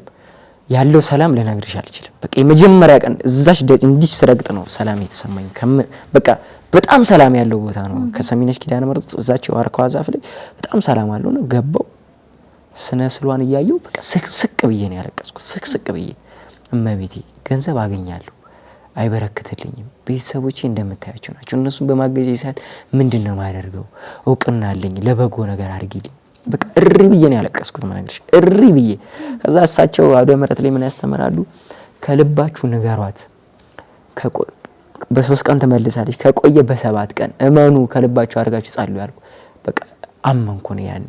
በቃ አመንኩ እንደሚደረግልኝ አመንኩ። ከዛ ያችን ጸሎት አድርጌ ሄድኩ። አባም መከሩኝ፣ ነገሩኝ ብዙ ነገር። ከዛ ወጌሻ ያኔ ምንድነው ወጌሻ ማር ነበር ኮሜዲያን እሸቱ ጋር የዩቲዩብ ስልጣናና አውርታኝ ማታቅ ልጅ እኮ ነው ማለት አውርታኝ ማታቅ ልጅ። ከዛ እንደመጣው በ3ኛ ቀን ይሄው ክርስቶስ ምስክሬ ነው። በ3ኛ ቀን ደውላ ስልክን እንደዚህ ከተማሪ ተቀብዬ ነውና እባክህ እንዲ ፎሎወር አለ እኛ አካባቢ ካራቆሪ የሚባል ቤተክርስቲያን አለ፣ ካራቆሪ ስላሴ ማለት ነው። እባክህ ናና አግዛ አንድ ቪዲዮ ቢያንስ ተባበረ ምናምን አለች። ከዛ ተነሳውና ሄድኩ ራይዲሽ። ልጅቷ እንግዲህ ማለት ያው ምንም መንፈሳዊ ነገር እንደማትሰራበት ታውቃለች። ምንም መንፈሳዊ ነገር አልሰራም። በቃ እኔ የእመቤቴን የኪዳነ ምሕረትን ተአምር ነው የምነግርሽ። በ3ኛው ቀን ደወለች አልኩሽ። በ3ኛው ቀን እዛ ቤተክርስቲያን ነው የሄድኩት። ሄድኩ ቀጥታ ሳየው ቤተክርስቲያኑ ከታቦቱ አጠገብ ሽንት ቤት አለ። 80 ካሬ ላይ ነው ያለችው ቤተክርስቲያኗ እና የዛ 300 ነው 250 ካሬ የግለሰብ ቤት ነበርና ከታቦት ጋር አላድርም ብሎ ለቤተክርስቲያኑ ሰጥቶት ወጣ። ያንን ቤቱን ማለት ነው። ለካ ያ ቤት የ8 ሚሊዮን ብር ዕዳ ነበረበት የሰውየው። ከዛ ያንን ዕዳ ማን መጣ? ቤተክርስቲያኗ ላይ መጣ። ከዛ 4 ሚሊዮኗን እንደምንም ከፈሉ ቤተክርስቲያኗ። ከዛ 4 ሚሊዮኑ ነው 11 ቀን አራጅ ወጥቷል። እኔ በ11ኛ በቃ 11 ቀን ቀርቶታል። የሄድኩት በዛ ቀን ነው አራጅ በወጣችበት ቀን ማለት ነው። ሲሄድ በጣም ልቤ ተሰማኝ። በቃ ዲፕኮ ስለ ቤተክርስቲያን አላውቅም እኮ ገብቶሻል። ግን በቃ ክርስቲያን አይደለሁ ተሰማኝ በጣም በቃ ቤተክርስቲያንን አውቃለሁ። ከተማ ላይ የማያቸውን ቤተክርስቲያን አውቃለሁ። እንዴ ቤተ መቅደሱ ብቻ ከ10,000 እስከ 15,000 ሰው በጣም ሰፊ አውቃለሁ። ምንም ቢሆን እኮ መድኃኒዓለም እጅ ይሳለም ነበር አውቃለሁ ግቢውን። በዛ አይነት አይምሮ ላይ አዩዋት ያችን ቤተክርስቲያን። በቃ አንድ ቪዲዮ እዛው ሰራው ክሬታ እዛው ነው ነገር ሳልመለስ እዛው ሰራው እዛው ፖስት የአባቶች ቢሮ ገባው እዛው ኤዲት አድርጌ እዛው ፖስት ሰጥኩት። ከምነግርሽ በላይ በጣም ሰው ጋር ደረሰ። በቃ 10,000 20,000 30,000 መግባት ጀመረ እንደዚህ። በቃ እንዴት ደስታቸው ልነግርሽ አልችልም። በቃ በጣም ጭንቅ ነው። ለአራጅ ልትወጣ ነው ያቺ ቤተክርስቲያን። ከዛ ያ አጥጋቢ አልነበረም ያው ገንዘቡ በቪዲዮ የሚገባው ማለት ነው። ከዛ አባታችን ላይቭ መግባት እችላለሁ ያመቻቹልኛል ቦታ ምናምን አልኳቸው። ቦታ ሰጡኝ። የዛው አካባቢ ያው የደብሩ ልጆች አሉ እነሱ ቤት ሄድን። ግማሹን ቀን ደግሞ እዛው ቤተክርስቲያኗ ጋር እያደርን ማለት ነው። ገባው ላይቭ ስገባ በአንድ ቀን 300 400 ምናምን ሺህ ብር ሰበሰብኩ። በሁለተኛው ቀን እንደዚሁ ሰበሰብኩ። እኔ በቃ እኔ ታምር ነው የምነግርሽ። ከላይቭ አቋርጬ በቃ እንቅልፍ አይወስደኝም ወይ ፈጣሪ ይላሉ። በቃ አስበሻል ሰንበት ማሪር ልጅ እግዚአብሔር ከየት አምጥቶ የት እንዳስገባኝ ከክለብ አውጥቶ እዛው አስገባኝ ማለት እሱ ሲፈቅድ እንደዚህ ነው። ከዛ ቲክቶክ በቃ እንዳለ እኔ በቲክቶክ እንትኑ ላይ መጣው ነኝ በቃ ፎሪው ላይ ፔጁ ላይ ላይቭ ያው በጣም መጣ። ከዛ ያው እንዳልኩሽ ዓለም ላይ ያሉ ቲክቶከሮችን አሁን ላይ በጣም ጓደኞቼ ናቸው ከፌመስ በጣም ትልልቅ ፎሎወር ያላቸው ቪው ያላቸው ምናምን እንዳለ ወደኔ መጡ ሳብኳቸው። ሌላ ቤተ እምነት ተከታዮች ነበሩ አይደል? የፕሮቴስታንት እስልምና በጣም የሚገርመኝ ነገር እልል ሲባል አብረው እያጨበጨቡ እግዚአብሔር አንበሳ ሲወርድ እልል እያሉ እንደዚህ 100 ሺህ ብር ሰጠው እልል እያሉ እምነታቸው እዛ ጋር ምንም በቃ እምነት ከሌለች ሀገር አትቀጥልም በሚል ሰበብ ገብቶሻል። እኔን ተጠቅሞ እግዚአብሔር ስንት ሰው ባረከ በዛሽ ቀን። ከዛ በ4 ቀን አብረን ተጫዋጫዋን 4 ሚሊዮን 5 ሚሊዮን ሰበሰበ። በቃ ተከፈለ አራጁ ማለት የኔ መንፈሳዊ ህይወት ከዛሽ ጀመረች። ስላሴ ያስጀመሩት ሰሚነሽ ኪዳነ ምህረት መራችኝ። ስላሴ ያስጀመሩት ከዛ አንድ መንፈሳዊ ስራ ስትሰሪ ያው የሚመጣውን ታውቂያለሽ በውስጥ እኛንም አግዘን የሚል እኛንም እቺ ቤተክርስቲያን አለች ቤተክርስቲያን እሺ እያልኩ ስሰራ ሳላውቀው እኮ ነው ዝም ብዬ እሺ እያልኩ ቪዲዮ ስለቅ እሺ እያልኩ ስለቅ እግዚአብሔር ያዘኝ እዛው በቃ። ከዛ ተሳስቼ የሆነች ነገር ላረግ ስል አለ በቃ ምልክት የሚሰጠኝ ሰው አለ ኖ የት እንደነበርኩ የሚያስታውሰኝ ሰው ይመጣል በህይወቴ ይመልሳል። ከዛ በቃ ከዛ ነገር እየራኩ መተው ሞር በጣም መንፈሳዊ ነገር ላይ ገባው። ሳላስበው ነው የምነግርሽ በቃ እግዚአብሔር ፍቃድ ስለሆነ እና እኔ መጀመሪያ ያው ስላሴዎቹ ናቸው። ዛሬም ደስ ያለኝ በቃ በስላሴ ቀን ስለጠራች ነው ብለኛል። መጀመሪያም ስትመጣ እንደሆነ አልጠየቅም ከካሜራ ጀርባ ብዬ ነው። እግዚአብሔር በአንድም በሌላም ይጠራል። አንዳንዴ አጠራሩ ደግሞ በጣም ያስገርማል። ማለት እግዚአብሔር እኮ ይችላል ግን አንዳንዴ አጠራሩ ያስገርማል። በቃ ከአይምሮ በላይ ሆነ ያውቃል። ቅዳሜ ክለብ ለመግባት ፖስተር ተለጥፎ ሰሚነሽ ሂዳ በንጋታው ስመጣ ሌላ ዓለም ነው። ቅዳሜና እሁድ መሀል እንኳን ትልቅ የሆነ የዓመተ ምህረት አይነት ልዩነት እስኪያህል ድረስ ማለት ነው። በጣም የሚገርመው ነገር እሱ ነው። ከዛ በኋላ ወደ ክለብ ቦታ ወደ ጌሙ ተመለሳታቅ ተመልሻለሁ። አፈተናለሁ ይፈተነኛል በጣም። እንዴት ተመለስክ ወደ ክለቡ ድጋሚ? በቃ አንድ ሁለቴ ገብቻለሁ ማላሽሽ ነገር ያው መንፈሳዊ እንደዚህም ጀምሬ አንድ ሁለቴ ገብቼ ነበር። ያኔ በቃ ዲፕ አልገባኝም ስለ እግዚአብሔር የእግዚአብሔርን ቸርነት በጣም እንዲ ዲፕ አልገባኝም። በመመላለስ ነው የምታውቂው ገባሽ? ደጅ በመጥናት ነው የማውቀው። እኔ ደግሞ ደጅ የጠናሁት ያው በእንደዚህ አይነት እርዳታ እንትኖች ሲመጡ አግዘን በሚሉት ነው። በያኔም ሰበብ ግን ጋፕ ሳገኝ ወጥቼ አይቼው ነበር። ግን ክርስቶስ ምስክሬ ምንም ሊያዝናናኝ አልቻለም። በቃ ምንም ሊያዝናናኝ እንደ በፊቱ ስሜት ሊሰጠኝ አልቻለም። በፍጹም ነው የምነግርሽ። ከዛ ደግሞ እዛው ውስጥ ሆኖ ደግሞ የሚታዘብሽ ሰው ይመጣል። እግዚአብሔር የሚልክብሽ ሰው ይመጣል። አንተ የሚልሽ ሰው እዛ አልነበርክ እንደዚህ አልነበርክ እኛ አንተን እያየን እንደዚህ ይሆንን አንተ እንዴት እዚህ ትገኛለህ የሚል ሰው ይመጣል። ከዛ ያንን ፍራቻ በቃ ራኩ። በቃ ከዛ በኋላ ገብቼ አላቅም ራኩ። በቃ ሙሉ ለሙሉ ተውኩት። በነገራችን ላይ እኛ የሆነ ቦታ ስንገኝ እኛ አይደለንም የምንሰደበው፣ ቤተክርስቲያኖች የምትሰደበው ታውቃለህ። ያ ኦርቶዶክሱ ቲክቶከር ነው ወይ ያቺ ኦርቶዶክሳ ቲክቶከር እንጂ የሚባለው ወይ አብስራ ወይ ሳራ አይባልም። ብዙ ጊዜ ይሄ አግባብ አይደለም። እኛ ለሰራነው ጥፋት ራሳችንን ክሬዲቱ ነው እንጂ ቤተክርስቲያን አለችም። ቤተክርስቲያን ምንም ጥፋት የለባትም፣ ኑሮባትም አያውቅም፣ ለወደፊቱም የለባትም። ግን ሰውም ከጉጉት አንጻር ነው። አንዳንዴ እኮ ክለብ ቁጭ ብሎ የሚያይክ ሰው እንደዚህ አስብ፣ እሱም ሰው ክለብ ነው ያለው እንዴት መጣክ የሚል የሚቆጣ ካለ አንዳንዴ ስታስበው እንዴ አንተ ራስ እዚህ አይደለ እንዴ ምን ታረጋለህ ልትለው ትችላለህ። ግን አንተና እሱ አንድ አይደላችሁ። አንተ ሶሻል ሚዲያ ላይ ያለ ተጽዕኖና ያ ሰው እንደዛ ያለ ሰው ተጽዕኖ አንድ አይደለምና ቲክቶክ ፎሎወርስ በበዛ ቁጥር ታዋቂ በተኮነ ቁጥር ለራስ ብቻ አይደለም በጣም ብዙ የሚከተል ሰው አለና ይብል እነሱ መኖር ትጀምራለህ፣ መጠንቀቅ ትጀምራለህ። ብቻ እግዚአብሔር ይመስገን። ሰሚነሽ ኪዳነ ምህረት በጣም ብዙ ጊዜ ታምሯ ሰምቻለሁ እና ምን ተዛለኝ መሰለ ወይ በ3 ቀን ወይ በ7 ቀን ልክ እኔም ወደ ሰሚነሽ ኪዳነ ምህረት በጣም ድሮ ነው የሄድኩት። ኦልሞስት ከ8 ከ7 አመት በፊት ማለት ነው ገና ግቢ ተማሪ ያለው ልክ ስሄድ እንደዛ ነበር የተባልኩት።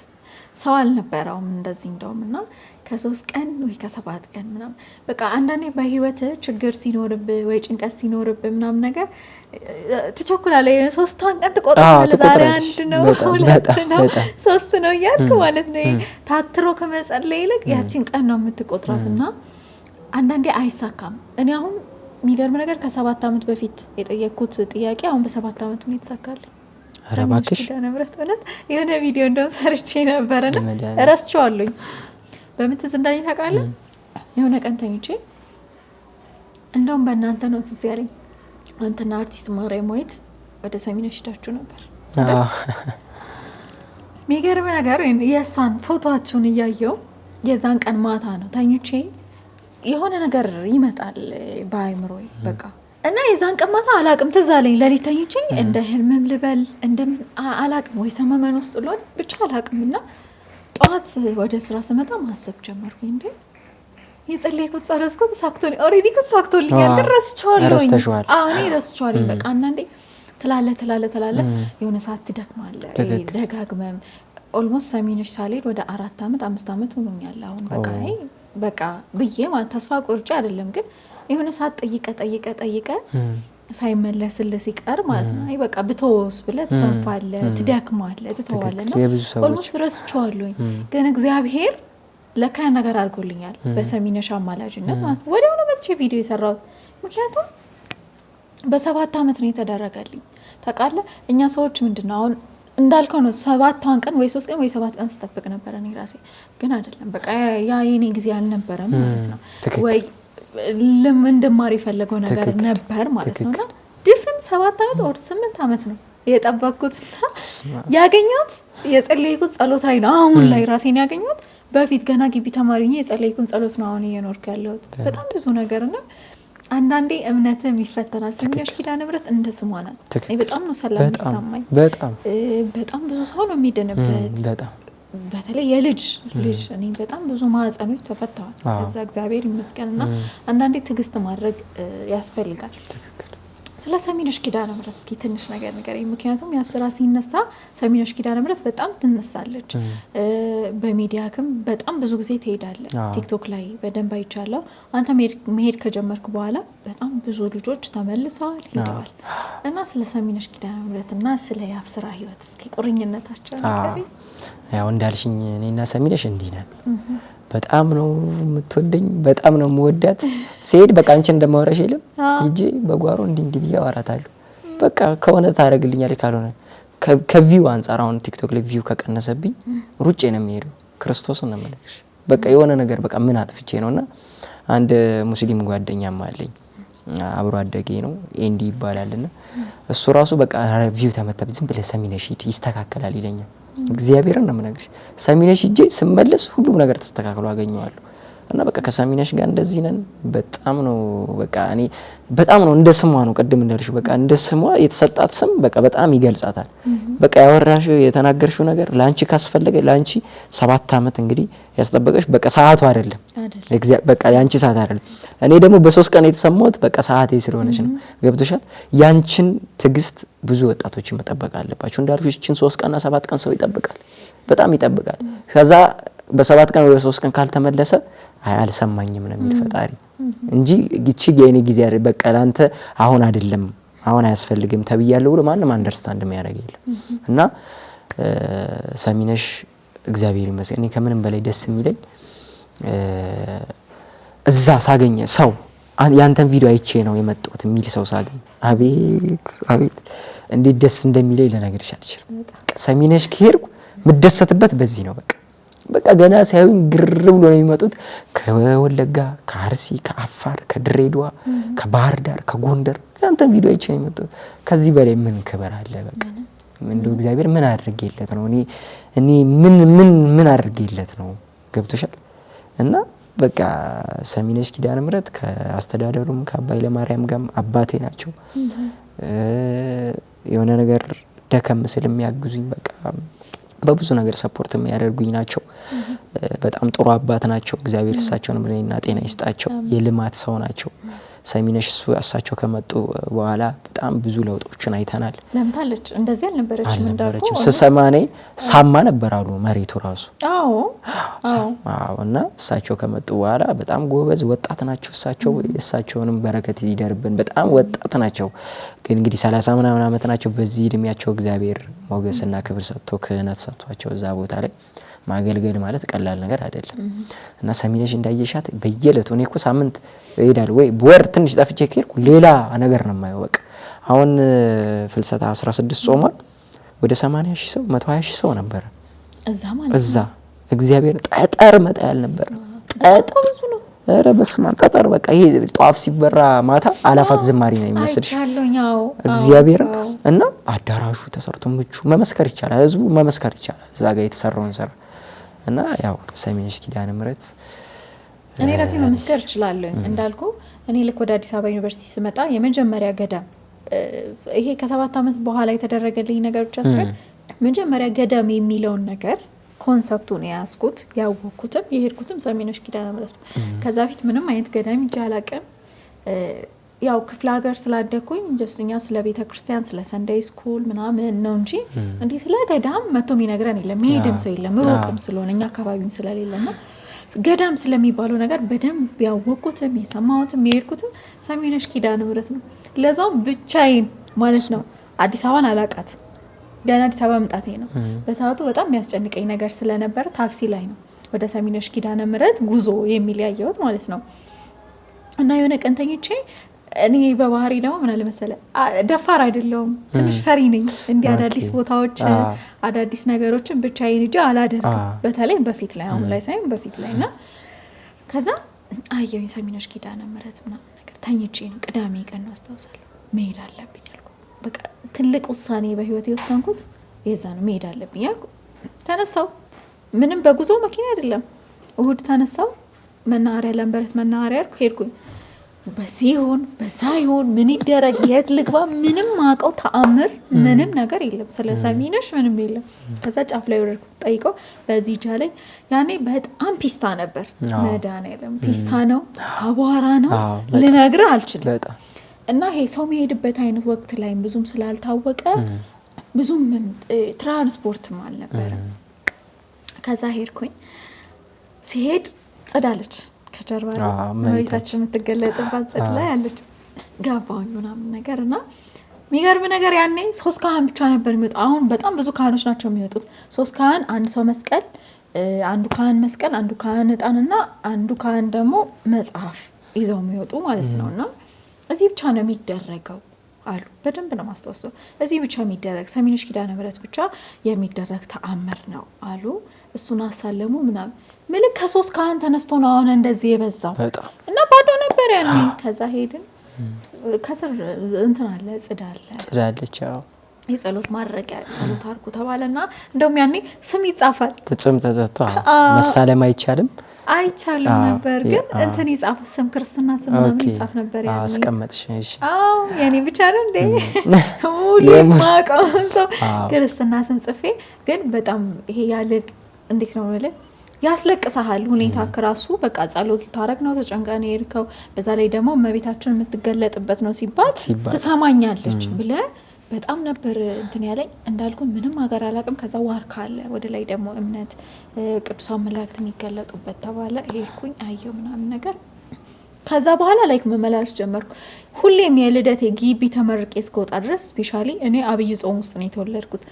ሁሌም ቢሆን ሄዳለሁ። ለምን ሰኞ አይሆንም ማክሰኞ አይመለከተኝም ስለቃ ነው። እዛ ሄጄ ነው ግን አብርቼ የምመጣው።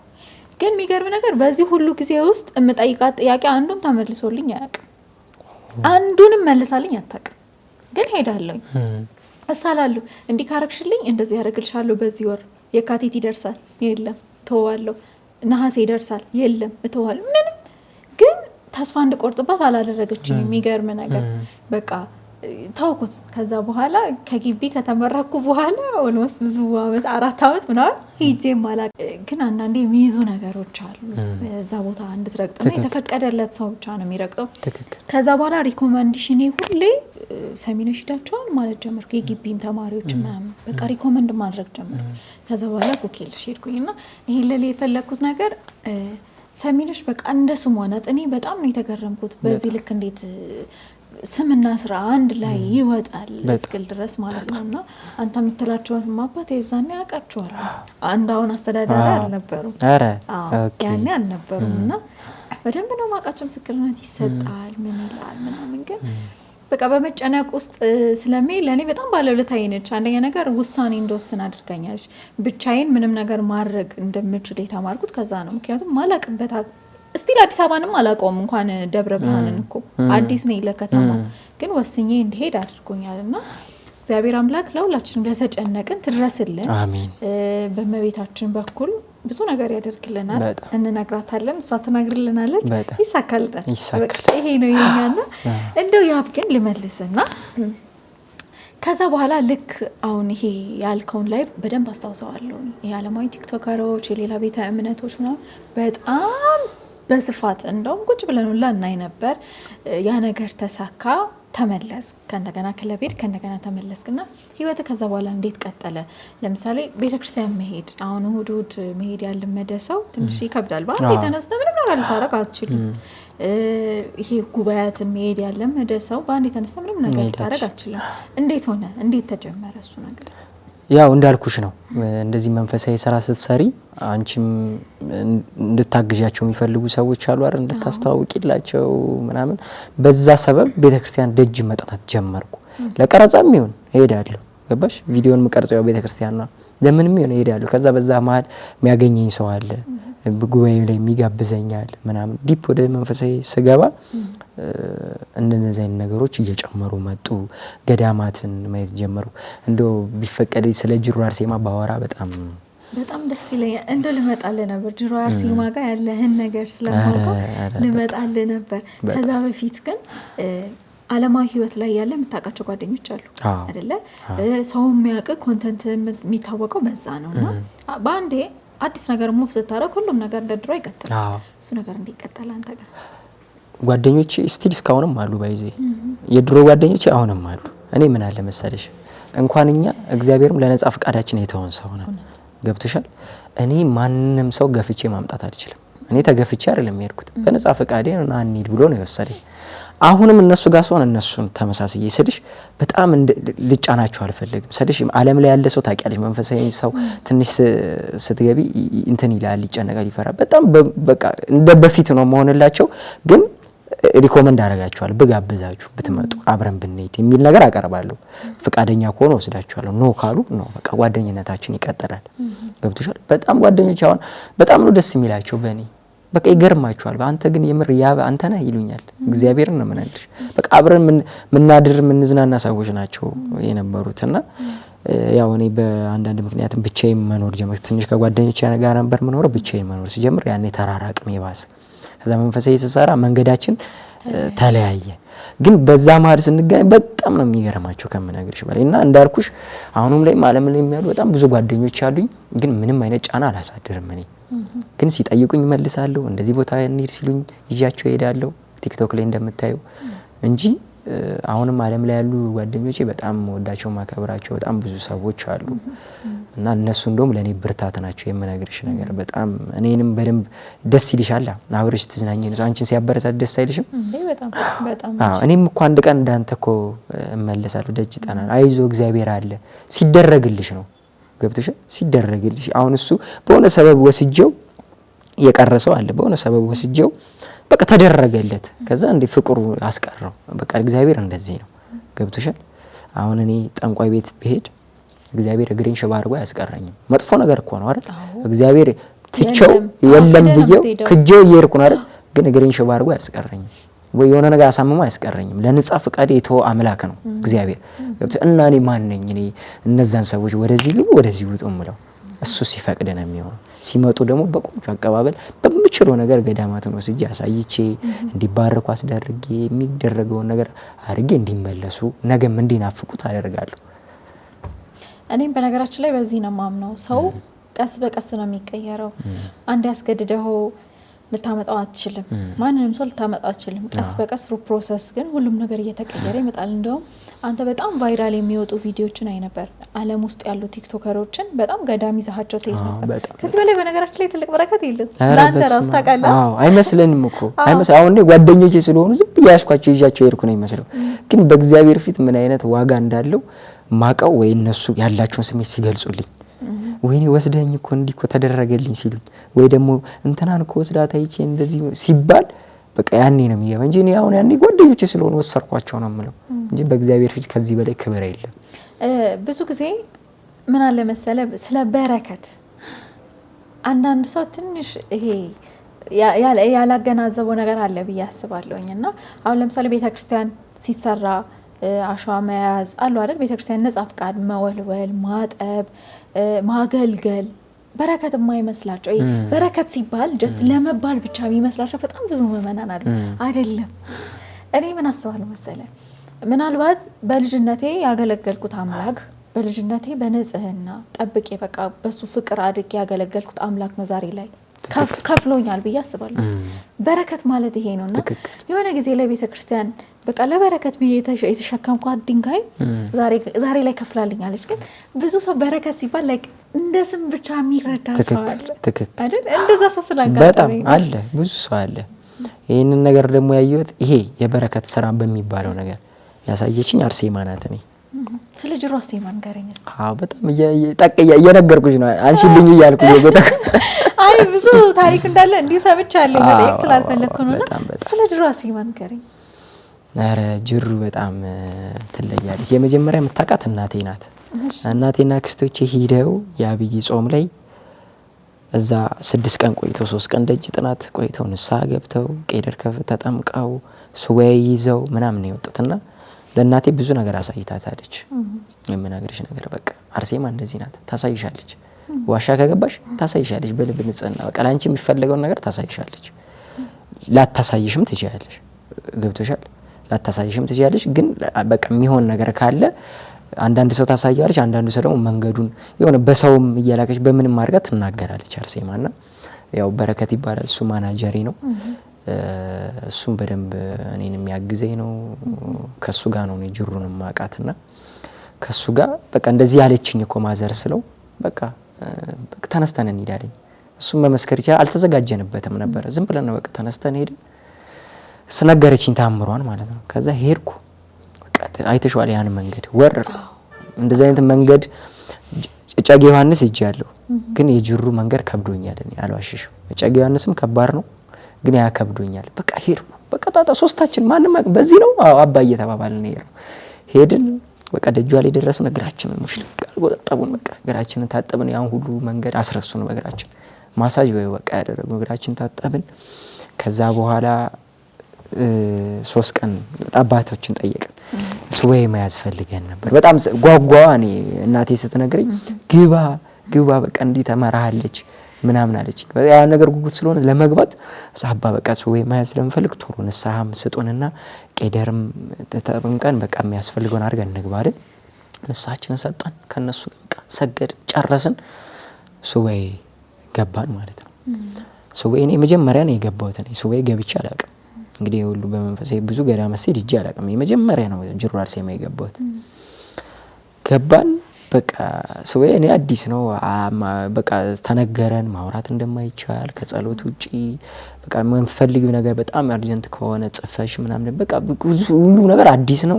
ዋሻው ከምነግርሽ በላይ በቃ ምን ልበልሽ እዛ በቃ ይሄ ዓለምን ያስረሳሻል ለምነግርሽ። በቃ እዛ ውስጥ ሆነሽ በቃ ከእግዚአብሔር ጋር ፍጥጫ የሚሆነው ማለት ነው። ከዛ እኔም እንደ ሰው የምጠይቀው ነገር አለ። ይዤ የሄድኩት ነገር አርሴማን እያንዳንዱ ነገር ጠየቅኳት።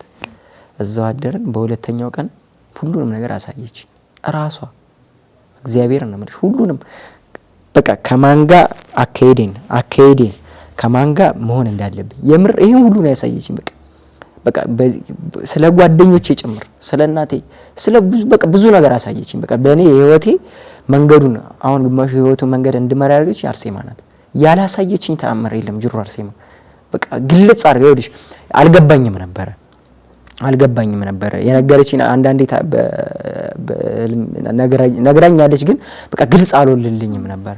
ከዛ በኋላ ድጋሚ ጸሎት አድርጌ ውዳሴ ማርያምን አንብቤ ትንሽ እንቅልፍ ሸለብ አደረገ። ሸለብ ሳደርግ ድጋሚ ያንኑ ህልም አጥርታ አሳየች። አስቢ እስቲ እመቤቴን ያንኑ እኔ እዚህ ዓለም ላይ ስንተኛ እንኳን ህልም እኔ ደግሜ አይቼ አላቅም። ያየሁትን ህልም እዛ ህልሙን እንደ ግልጽልጽልጽ አድርጋ አሳየችኝ። አርሴማ የሆነ ያለችኝ ነገር ደግሞ ሆኗል። እግዚአብሔርን ነው የምነግርሽ። እንደውም የሆነ ላይቭ ላይ እንደዚህ መስከር ያለው ስለሷ ሂዱ እኔ እንዲህ ተደርጎልኛል ብዬ ሪካርድ አድርገው ለቀውት በጣም ብዙ ሰው ጋር ደርሷል። ክርስቶስን በቃ ጻፍኩ። እናቴ አርሴማ አልገባኝም፣ በቃ ግልጽ አድርጊልኝ። ይሄ ከራሴ ነው የስርዓቱ አይደለም፣ መጽሐፍ ስርዓቱ አይደለም። ግን በቃ እናቴ አርሴማ አልገባኝም፣ በቃ የነገርሽኝ ግልጽ አድርጊልኝ ብዬ ገብቼ ውዳሴ ማርያም ላይ አድርጌ ተኛው። ከዛ ሳየችኝ አርሴማ እመቤቴ። ከዛ ወጣው አይደል የበረከት ስራ ያልሽው ነገር ማለት እኔ እንደ ጅሩ አርሴማ የበረከት ስራ የተሰራበት ገዳም አይቻላቅም። ወጣቱ የአዲስ አበባ ወጣት የሚባለው የካሳንቺስ ልጅ የመርካቶ የፒያሳ የትም ቦታ ብትሄጂ ያለ ወጣት ልነግርሽ አልችልም የበረከት ስራ ሲሰራ። አንዱን ጸበልተኛ ብታወሪው ኧረ እዚህ እኮ አርሴማ እኮ በበረከት እኮ ነው የሚደር። አንቺ ሽንት ቤት ለማጽዳት ወረፋ ሌሊት ሽንት ቤት ለማጽዳት እመቤቴ በረከት ነው። እንጨት ለመፍለጥ ወረፋ ተሰልፍ በቃ እሺ ፍለጥ እየተባልሽ የምትፈልጪው እግዚአብሔር ነው የምነግርሽ። የበረከት ስራ ዋሻ ለማጽዳት ሩጫ ምን አይነት በቃ ገዳም እንደሆነ እኔ እንደዚህ አይቼ አላቅም። እኔ ደግሞ አርሴማ ደግሞ ምን አይነት ታምር እንዳሳየችኝ አላቅም። በቃ አርሴማ የወጣት ናት። ሰው አሁን ያበረታሻል። አርሴማ የወጣት ናት ጠይቃት፣ ልብህን ከሷ ጋር አስተሳሰር አሉኝ። በቃ ልቤ ተሳሰረ ከሷ ጋር። ከዛ ቃል ገባሁላት እችን ነገር ካረግሽልኝ ሰው መሄድ አቆሞ ነበር በአንዳንድ ችግር ቦታው ላይ ያው የሆነ የት አካባቢ ነበር? ሰሜን ሸዋ ትንሽ ያው ረብሻ ምናምን ነበር። በሰላም ምክንያት ቀርቶ ነበር እዛ። እኔ ስሄድ ማንም የለም ስልሽ እንዲህ የሚያውቅ በሰማ ምናምን ነው እንጂ የሚሄድ እንደዚህ ብዙውን ሰው በጦርነት በዚህ ምክንያት አይሄድም ነበር። ከዛ እኔ ሄድን እሷና ምን ሄድን። ከዛ በጣም ቪዲዮዎች ሰራው ነኝ የበረከት ሰራ ቤተልሔምን ስንሰራ እንደዚህ ባዴላ ሳቀብል ተራራውኝ መስቀሉ ላይ እየዘመርኩ ለቀኩ። ዲጅሩ አርሴማ መንገድ እንደዚህ ነው እንዴ? አዎ ሰላም ነው ኑ እያልኩ መጋበዝ ጀመርኩ።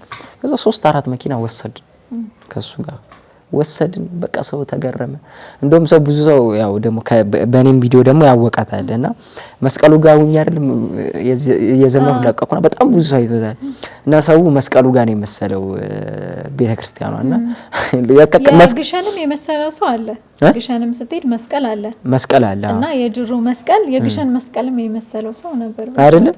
በቃ እና ጅሩ በቃ እዛሽ ጋር ነው ቤተክርስቲያኗ የመሰለችውና ህዝቡ እኔ ከፊት ነው የሚሄደው እሱ ማናጀሪ ኦኬ ቤተክርስቲያኑ ከዛም ያልፋል እንዴ? ከዛ የእግር መንገድ እኮ ከዛሽ ነው የምትጀመረው እኮ። ኦኬ የእግር መንገድ ያችላት መጀመሪያ እኮ ስትመጭም እግር መንገድ ጨርሰሽ ስትመጭም እዛ ቦታ ነው ደስ የሚልሽ። ስትገኝም ስትጀምሪም እዛሽ ቦታ ላይ ነው ደስ የምትልሽ። በቃ ምን ያህል ሰዓት ያስኬዳል? እኔ 50-40 ደቂቃ ለማውረድ ስወጣ 1 ሰዓት ከ10 ምናምን ይፈጅብኛል። እኔ በቃ እኔ ያው ተመሳሳይ እኔ በወር 3 ሁሉ ይሄድ ነበር። በወር 3 እግዚአብሔር እና ያገረው ገበሬ ያኩል ነው የምንራመደው። ዳጥዳጥ ብዬ ነው የማወራውና ያምጃለውና ያቺን ጨዋታ ልንገርሽና በቤተክርስቲያኗ እሳ ጋር ነው የመሰለውና ህዝቡ በቃ እያለ ይሳለማል። ደረስም ብሎ ያብ ስራ ሰራልን ኧረ ገና እኮ አልተጀመረም መንገዱ ይላቸዋል እነሱ ማለት ነው። እና ብዙውን ሰው አያውቀውም ነበር። በቃ ቤተክርስቲያን እዛሽ ጋር ስለምሰራ ሰው በቃ ቤተክርስቲያኗ እዛሽ ጋር ነው የመሰለችውና በጣም እግር መንገዱ ደስ ይላል። በቃ ሰርጣለች በጣም በቃ ሲጀመር አይደብር በቃ ብዙ ነገር እያየሽም ትጂ ያገበሬውም ገበሬ የዋህ ነው። ስትገቢ አብልቷ ጠጥቶ ነው የሚሸኝሽ። ሰው ይናፍቃል። እኔ እግዚአብሔርና የመጀመሪያ ያን ሁሉ ሰው ስንወስድ በቃ ያገሬው ገበሬ እንዴት ደስ እንዳለው ልነግርሽ አልችልም። ሰው አየን ብሎ ማለት ነው እንዴት ደስ እንዳለው በቃ ለምን ያው ገንዘብም እነሱም ዳቦም ሻይም ሸጡ ከዛ ነው የሚያገኙት የሆነም ነገርና በቃ ሰው ሲመጣ እንዴት ደስ እንደሚላቸው እዛ 2-3-4 ጉዞ በቃ ማዘጋጀት 5 ዙር ባልሳሳት አይደል 5 ዙር 6 ዙር ሰው መሄድ ጀመረ። ሌላስ ያጓጓኛል። ጅሩን ማየት አለብሽ። ጅሩ ከዛ አዎ በቃ በጣም ብዙ ጓደኞቼንም ሪኮመንድ እያደረኩ እየወሰድኩ ነው እና እኔ ወስድሻለሁ። ጅሩን ማየት አለብሽ። በጣም ታምረኛ ናት። ስለ ዘንባባው አትገረሚ? እሰማለሁ። ዘንባባው እኮ በቃ ይሄ እኮ በቃ ግልጽ እኮ ተአምር እኮ ነው ይሄ እኮ ዘንባባው። እስቲ ስለ ዘንባባው እንዴ እኔ ዘንባባው እኔ ተአምር ነው የሚሆንብኝ። በቃ እስኪ አስቢ እንደዚህ ስትፈልጪ ዘንባባ ድንጋዩ ማለት ነው። ዓለም ላይ እስቲ ያሳየኝ እንደዚህ አይነት ተአምር እስቲ። ድንጋዩ ሲፈለጥ ዘንባባ የአርሴማ ዘንባባ። በቃ ይሄ እኮ ተአምር፣ ይሄ እኮ በቂ እኮ ነው እምነታችን። ምን አይነት እምነት እንዳለን ይሄ እምነት ተአምሯ እኮ ነው፣ የሰማዕቷ ተአምር። ድንጋዩ ፍልጥ ስታደርጊ ዘንባባ ነው የሚወጣው። እግዚአብሔር ምን አይነት ተአምር እንደሆነ እና አርሴማን ያላያት ሰው አደራ እግዚአብሔር የጅሩ አርሴማን መርገጥ አለበት ሰው። እኔም አንዷ ነኝ እና የሆነ አሰብኩት አንተ እናትህ ስትነግር የጓጓውን ጉጉት አሁን እኔ አንተ ስትነግረኝ ጓጓውና ምን እያሰብኩ ነው ወይኔ እዛ ብሄድ እኮ እንዲህ ችግር አሁን ካንተ ጋር ቁጭ ብዬ እንዲህ ችግር ይፈታልኛል ለራሴ እየነገርኩት ነው። አብይ ጾም ልሂጂ ሄዳለሁ። እግዚአብሔር ይቀርና እግዚአብሔር እየደረሰልን ነው። በቃ መሄድ አለብሽ። ሱባኤ ያዢ። ያኔ ደውለሽ የተሰማሽን ስሜት መስማት ፈልጋለሁ። ብቻሽን ሄድ ከወሰድኩ ደግሞ እኔ ነኝ ይዤሽ መሄደው። ሁሉንም ነገር አሳይሻለሁ። እመቤቴን ከዋሻዋ ጀምሮ ከጸበሏ ከአለት ላይ ነው የሚፈሰው። ከአለት አሁን እንግዲህ በጋ ወቅት ላይ ነው። ከአለት ላይ ነው የሚፈሰው። እግዚአብሔርን ተአምሯን ነው የምነግርሽ፣ የሰማዕቷ ተአምር እና በጣም ብዙ ጸበልተኛ አለ። የጸሎት ፕሮግራሙ ጅሩ የምተኝ መስሎሽ እንቅልፍ የለም። ለሊት 3 ሰዓት የማህበር ጸሎት አለ። ሁሉም ጧፍ ይበራል፣ አዳራሽ ይበራል። ውዳሴ ማርያም ታነቢያለሽ፣ እስከ ውድ ስዋ ማርያም ታጨርሻለሽ። ከዛስ 6 ሰዓት 9 ሰዓት እንቅልፍ ነው። ጓጓጓጓጓ ለጸሎት ተነሱ። ብድግ እንቅልፍ የለም። ኢንተርኔትም የለም። በቃ ኢንተርኔት የምትፈልጊ መደዋወል ክፍል የሆነች ቦታ አለች። እዛሽ ጋር ነው እየሄድሽ የምታገኘው እንጂ እንደዚህ በፈለግሽበት ታይም ኢንተርኔት አታገኝ። በቃ ጸሎት እንዲህ ነው ከመጽሐፍ ቅዱስ ጋር እንዲህ ተጣብቀሽ የምትዩ። በዛ ላይ ቃል ኪዳን አለ። ይሄ የሚታሰር ጧፍ አለ። ያ ጧፍ ምንድነው? ብዙ የሆነ ቪዲዮ ሰርቼ ያው ብዙም ሰው በዚሁም ግልጽ ላድርገው ብዬ ነው። ያ ጧፍ የማታውቁ ሰዎች ያው ወንድ ልጅ ገዳም ላይ ሲሆን ታውቂያለሽ ብዙ ፈተና አለው። ህልመ ሌሊት ይመታዋል። ሴት ልጅም አይታወቅም። ያለ ጊዜዋ ፔሪዷ ሊመጣ ይችላል። ገባሽ? ሰይጣን በጣም ይፈተኛልሽ እና ሱባኤም ስትገቢ በቃ ፈተና ያለው እዛ ላይ ነው። ወንድ ልጅ በህልመ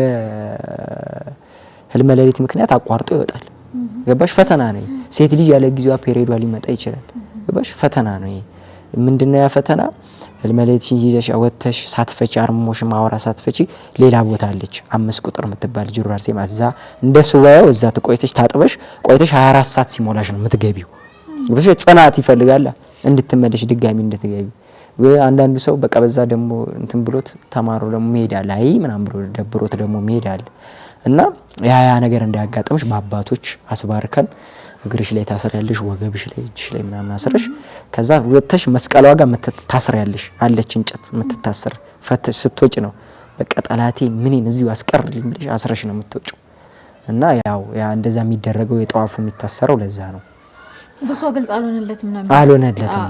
ብሶ ከምን ጋር ያይዟል መሰለ ጧፍ ካየክ ገዳማ ጸበላት ላይ ይሄ እርኩስ መናፍስት ያሉባቸው የተጠናወቷቸው የሚታመሙ ሰዎች ብቻ የሚያደርጉት ነው ይመስለውና ላይክ እኔም የሆነ ጊዜ እንደዛ አድርጌ ነበር የሆነ ገዳም ሄጄና እንዴ ምን ነው መንፈስ አለብሽ እንዴ ብለውኛል። ግን አይደለም አንተ እንዳልከው ነው። ብዙ ነገር እንዴ ብዙ ፈተና አለው። ጅሩ አርሴማ ብቻ አይደለም እንደው አርሴማ ቅድስት አርሴማ ስትነሳ ህጓና ስርዓቷ በጣም ጥብቅ ነው፣ ያስፈራል። ቡና መጠጣት አይቻልም፣ እንዲህ ማድረግ አይቻልም፣ ትእዛዞቹ ይበዛሉ ይባላል። አይደለም አንዳንዴ ከእውነታ የራቁ ነገሮች አሉ አይደለ? ትነግረኛለህ። እሱንም ግልጽ ለማድረግ ማለት ነው። በጣም ብዙ ጊዜ ኢቭን በቡና እንኳን ደረጃ ብናስብ አርሴማ ጸበል የተጠመቀ ሁለተኛ የጠጣም እንዴ አርሴማ ጸበል ተጠምቀሽ እንዴት ተጠጫጭ የሚባል ነገር አላቅም። ይሄ ነገር ግማሹ አይደለም ይላል፣ ልክ አይደለም ይላል። አንተ ሞር እዛ ከመመላለስ የተነሳ እንደዚህ አይነት ነገሮች ላይ እንደው እዛ የሚያስተምሩት ትምህርት አለ። ምን መሰለሽ የራሷ ቃል ኪዳን አላት። አሁን አርሴማ በራእይ የተናገረችው ነገር አለ። ገዳሜ ላይ እንጀራ እንዳይበላ ብላለች። ምን እንደሚበላው ቆሎ ምናምን ነው። ቆሎ በሶ ከዛ በቃ እንደዚህ ነው የምታሳልፊው። ያው በደንብ ያው ገዳም አይደለ ላይ ስጋሽን ለመጉዳት ነው የምትሄጂው። በደንብ ምግብ እንዳትበይ ማለት ነው። ሁለተኛ ጅሩ አርሴማ እኔ ከጅሩ አርሴማ ውጪ ሌላ አርሴማ ሄጄ አላውቅም። እኔ የሌላውን ስነ ስርዓት አላውቅም። ሊኖር ይችላል። አርሴማ የጡት ጸበል የሚባል አለ። ጅሩ አርሴማ እሷ የቃል ኪዳን ጸበሏ የጡት ጸበል። ያንን የጠጣ ሰው ድጋሚ ቡና መጠጣት አይችልም።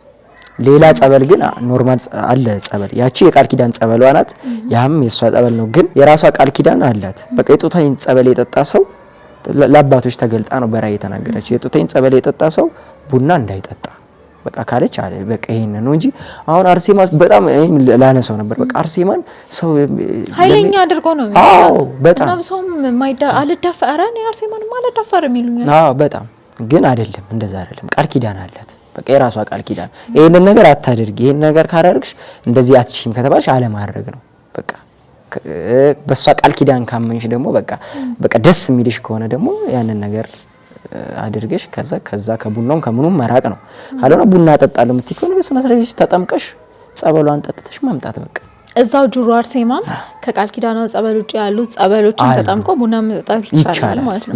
ይሄን ያነሳው ላይ ቡናን ኢሹ አድርጌ ያነሳው ላይ በጣም የብዙ ሰው መጨቃጨቂያ ርዕስ ስለሆነ ነው። በጣም የብዙ ሰው መጨቃጨቂያ ርዕስ ነውና አንዳንዴ መጨቃጨቅ ያለብን ነገርና የሌለብንን ነገር ለይተን አናውቅም።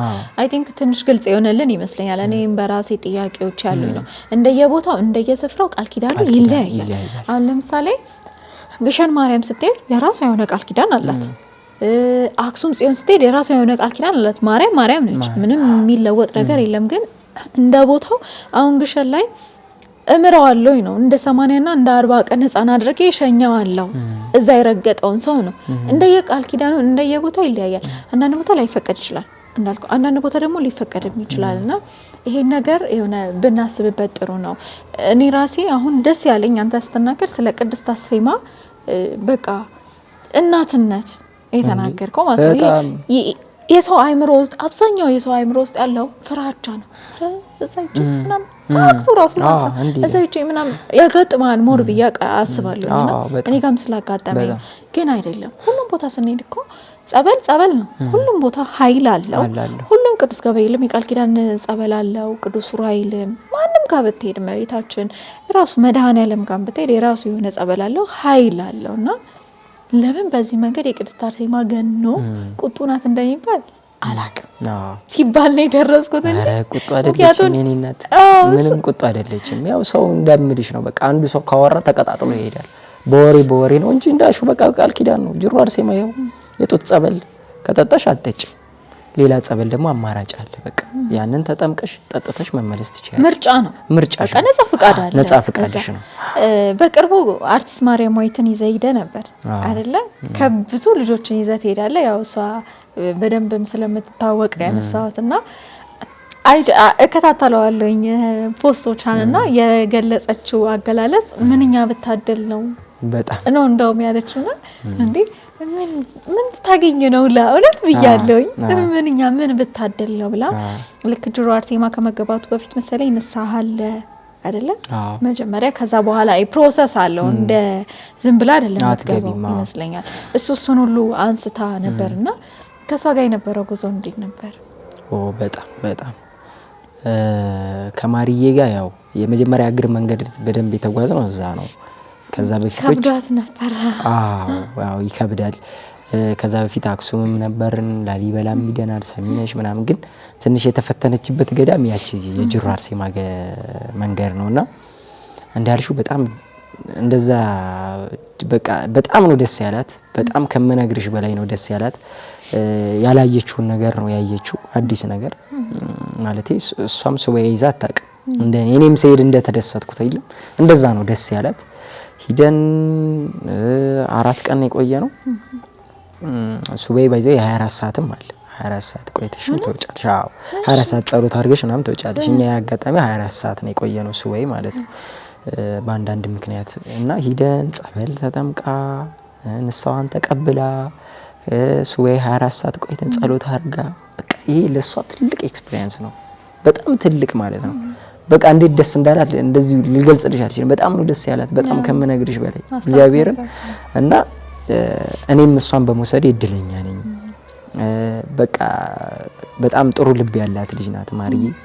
በጣም ከመነግርሽ በላይ ይሄ ምንም ማስመሰል የሌለባት ልጅ ናት። በቃ ምንም ማስመሰል ከልቧ ነው የምታደርገው። ያው ሶሻል ሚዲያ ኢንፍሉዌንሰር ናት። እሷን እዛ ገዳም ሄዳ አንድ ቪዲዮ በመልቀቋ ስንት ሰው እንደሚመጣ ገብተሻል። ይሄንን ነገር መረዳት አለበት ሰው።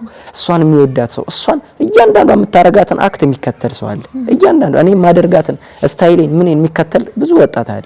እኔም ወደዛ መንገድ ሲሄድ ደግሞ ብሎ ደግሞ የሚመጣም አለና በጣም ወጣቱ ላይ አሁንም እሷን በጣም እየሰራች ነው ስልሽ በጣም ነገርሽ ነገር በጣም እና በጣም ትልቅ በረከት ነው አግኝተን የመጣ ነው ከሷ ጋር እግዚአብሔር ይመስገን እሷም ደስ ብሏታል እንዳየሽው ገልጻለች እንዴ ገልጻለች ይሄን ያለሳው ለምን መሰለ የሷም ብዙ ልጆች አሉ ግን ያው ሶሻል ሚዲያ ኢንፍሉዌንሰር ስለሆነች አስበው የሆነ ጊዜ ላይ ክለብ ላይ ነበርክና ማን አሰበው እንደዚህ አይነት ሶሻል ሚዲያ ኢንፍሉዌንሰር ይዤ ገዳም ይዤ ሱባኤ ያስገባለሁ ብላ አስበው አታውቅም እግዚአብሔር በህይወት መንገድ አምጥቶ እንዳከበረ ማንሳት ስለፈለኩኝ ነው እሷን ያነሳው በጣም እንግዲህ አስቢ እስቲ እኔን ድልድይ የሆነ በጣም ብዙ ሰዎችን ይወስዳል በጣም ግን የሚመጡ ሰዎች እኔን የሚያበረቱኝ ናቸው አሁን ከማራሞይታ አንፃር ራሱ በጣም ትጎተጉተኛለሽ ብዙ ገዳማትን እንድናይ በቃ በጣም ልቧ አድሯል በቃ በጣም ከትልቁ ነው የጀመረች አሁን እሷ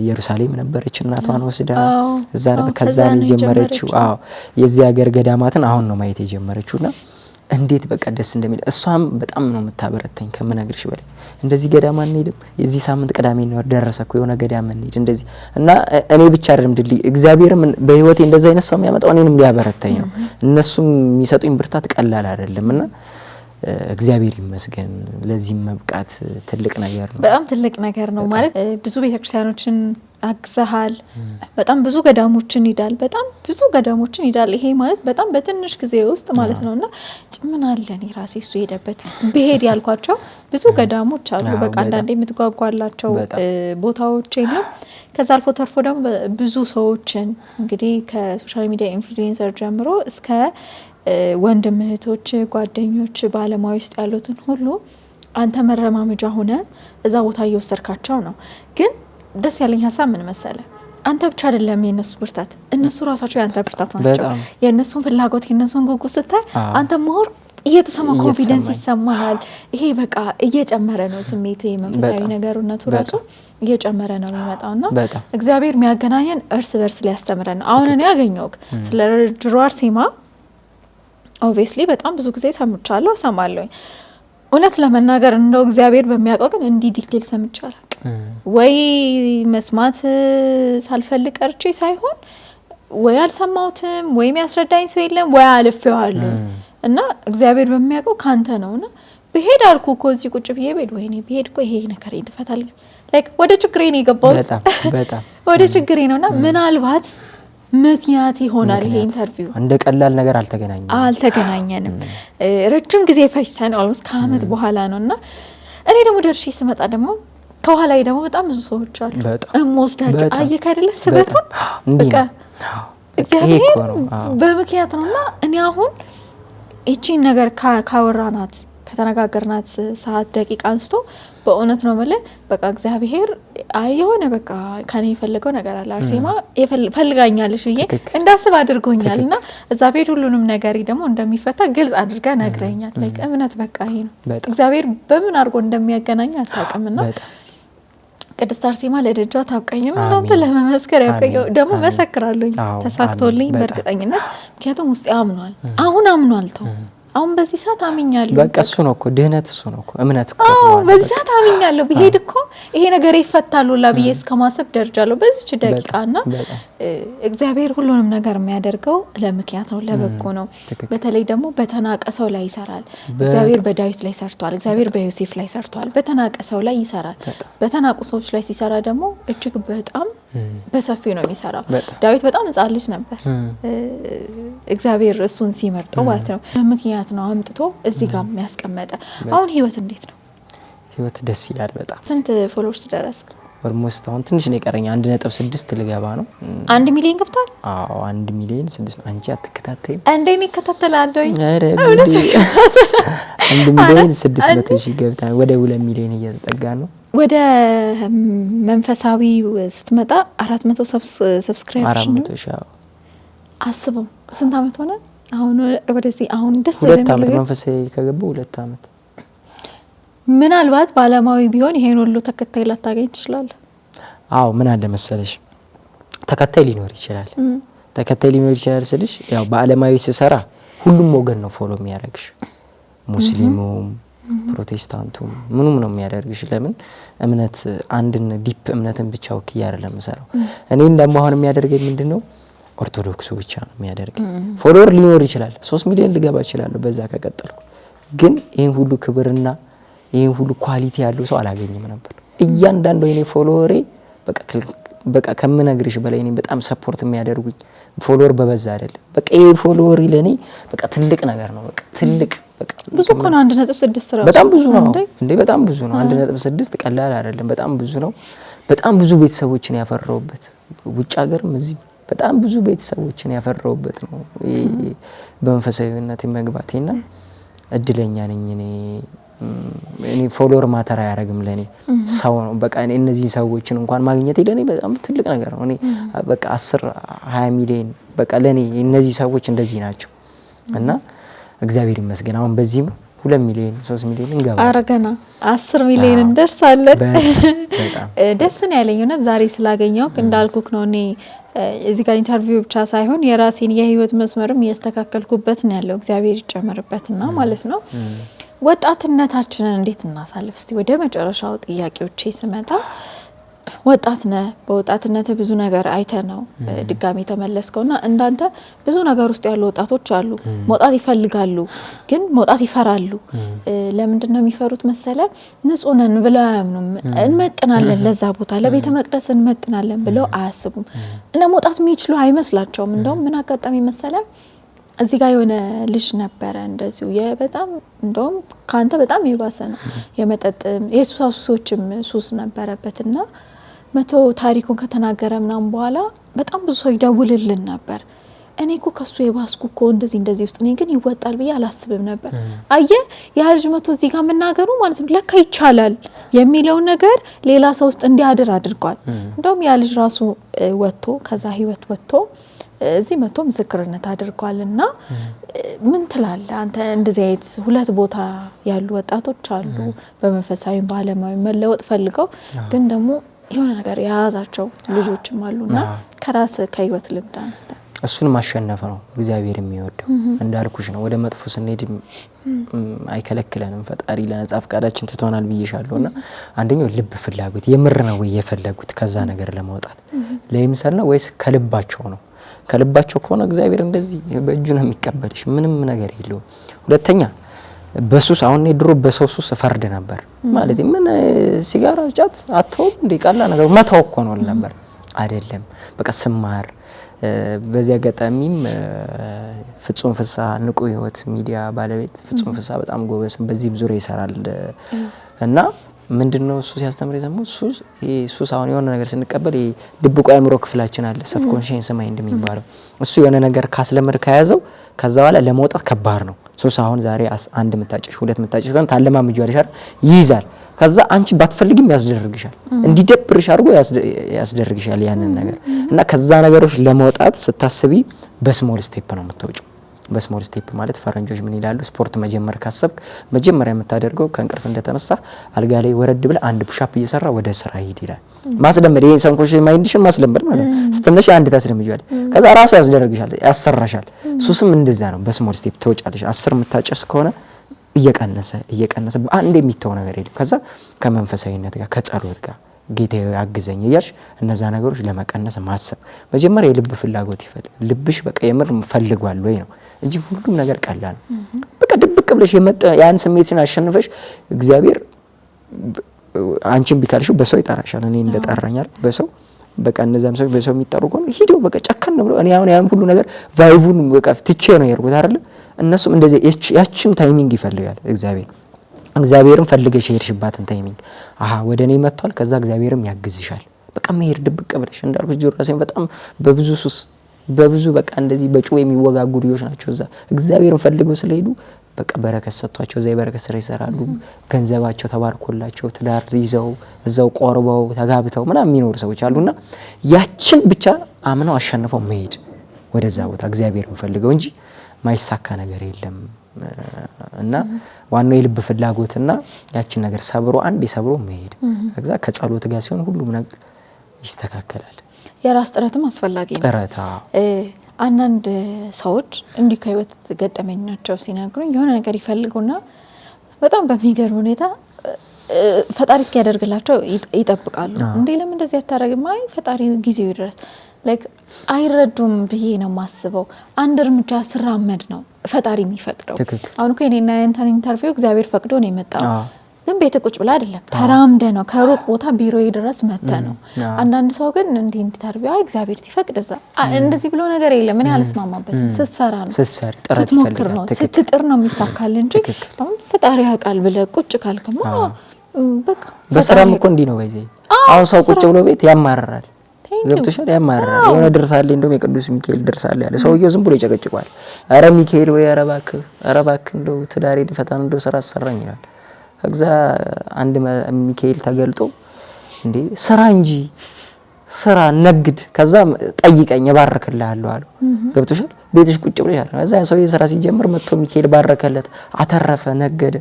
እና ቤቱ ቁጭ ብለሽ ከሱስ አውጣኝ እንደዚህ ማለት አይቻልም። ያንቺን ጥረት ይፈልጋል፣ መሄድ ደጅ መጥናት ይፈልጋል። ያኔ አይቶ እግዚአብሔር ልብሽን ይቀይረዋል። እና እንዳልሽው ያንቺን ጥረት ይፈልጋል፣ ጥረት በደንብ ይፈልጋል። እንዳልከው ቅድምም ብለዋል እግዚአብሔር ነጻ ፍቃድ ስለሰጠን በዛ በነጻ ፍቃዳችን እንድናስብበት ነው አይምሮ የተሰጠን። እግዚአብሔር አለ ብለን አስበን ተነስተን መስራት ነው ያለብን። እንዳልከው ይባርክልኛል። እኔ እኮ ከቤቴ ስወጣ አምላኬ በሰላም ያሳደርከኝ አምላክ በሰላም አውለኝ ስራዬን ባርክልኝ ነው እየለፋው ነው እምለው ማለት ነው። ታኝቼ በቃ ዛሬ ስራ የለኝም ስራ ሰጠኝ አይመጣውም፣ አይሆንም። ምክንያቱም ነጻ ፍቃድ አለና ሔዋን አዳምና ሔዋን እኮ ያን ነጻ በለስ እኮ እንዳትበሉ እኮ ብሏቸዋል። እንዳይበሉ ማድረግ ይችላል፣ ግን ነጻ ፍቃድ ሰጥቷል። በነጻ ፍቃዳቸው ነው የበሉት። ከዛ በኋላ ነው ያ ሁሉ ነገር የመጣባቸውና ነጻ ፍቃድ ስላለ መለወጥ ምንፈልግ ከሆነ ተነስተን መስራት አለብን፣ ማደግ አለብን። ሌሊት ላይ እንቅልፍ የሚያስቸግረኝ ከሆነ ሌሊት ላይ መነሳት አለብኝ። በቃ እግዚአብሔር ያንቃኝ ብዬ አይደለም። ኦፍ ኮርስ የሚያነቃው እግዚአብሔር ነው፣ ግን የስራ ሰዓቴ ሊሚት ማድረገው ደግሞ ራሴ ነኝ። ተነስቼ መምጣት አለብኝና እንበርታ። ይሄ መውጣት እንፈልግ፣ እግዚአብሔርን እንጠይቀው። ከዛ እየሰራን ከሆነ እግዚአብሔር ሁሌም ቢሆን እጁ ለኛ ክፍት ነው። እንደው በመጨረሻ ስለ ሶሻል ሚዲያ አጠቃቀም አንተ በጣም ለበጎ ነው እየተጠቀምክበት ያለው። ለዛውም አጀማመር በመንፈሳዊ አልነበረም፣ ከዛ በኋላ ተቀይሮ ነውና አሁን በጣም ጥሩ እየተጠቀምክ ነውና እንደ ሶሻል ሚዲያዎቻችንን ስፔሻሊ እኛ መንፈሳዊ ቲክቶከሮች የምንባል እንዴት መጠቀም አለብን ብለህ ትመክረናለህ? አሁን ሶሻል ሚዲያ ላይ ሰው ማወቅ ያለበት ሁለት ነገር፣ ሰው የሚያየው ካንቺም አንፃር ወይ ለመዝናናት ነው ወይ ቁም ነገር ለማግኘት ነው አይደል? ሶሻል ሚዲያ የሚጠቀም ሰው ከሁለት አንዱ መምጣት አለበት።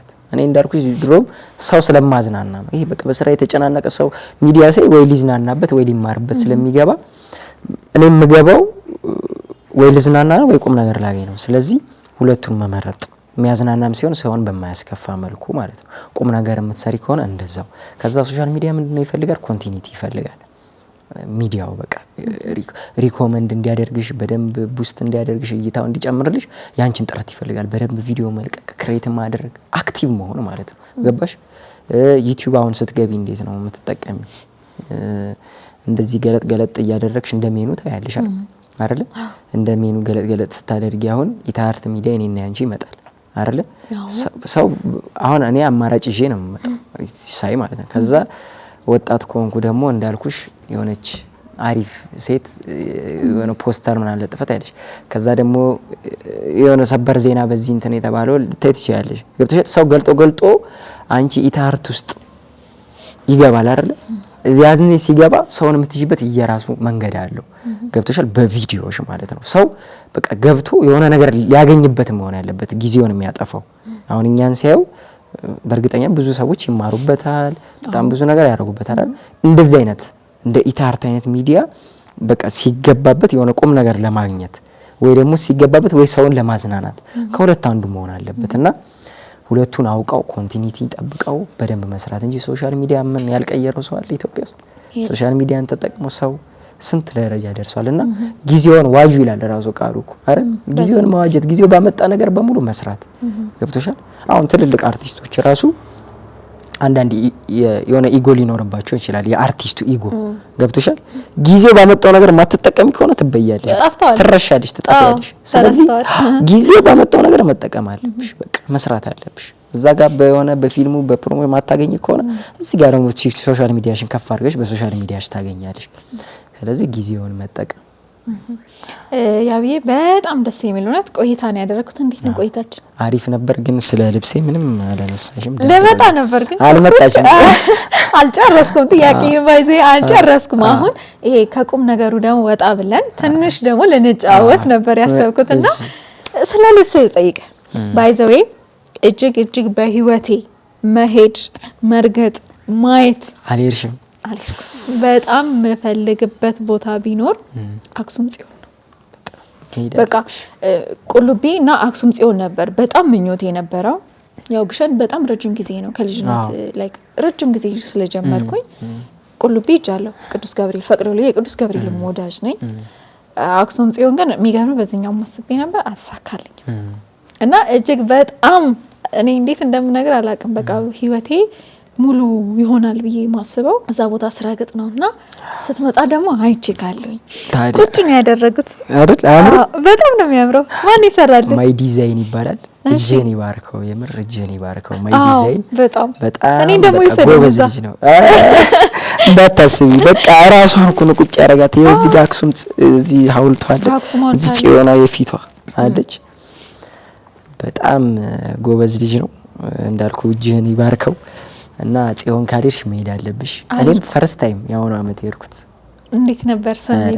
በስመ አብ ወልድ። በቃ ከላሊበላ ነበርን እኔ እሱ ማርያማዊት ማለት ነው። ላሊበላ ነበርን። እንደመጣን እዛ ኤርፖርት ሆነ አክሱምም አንቀርም ማለት እንሄዳለን ተባባልን።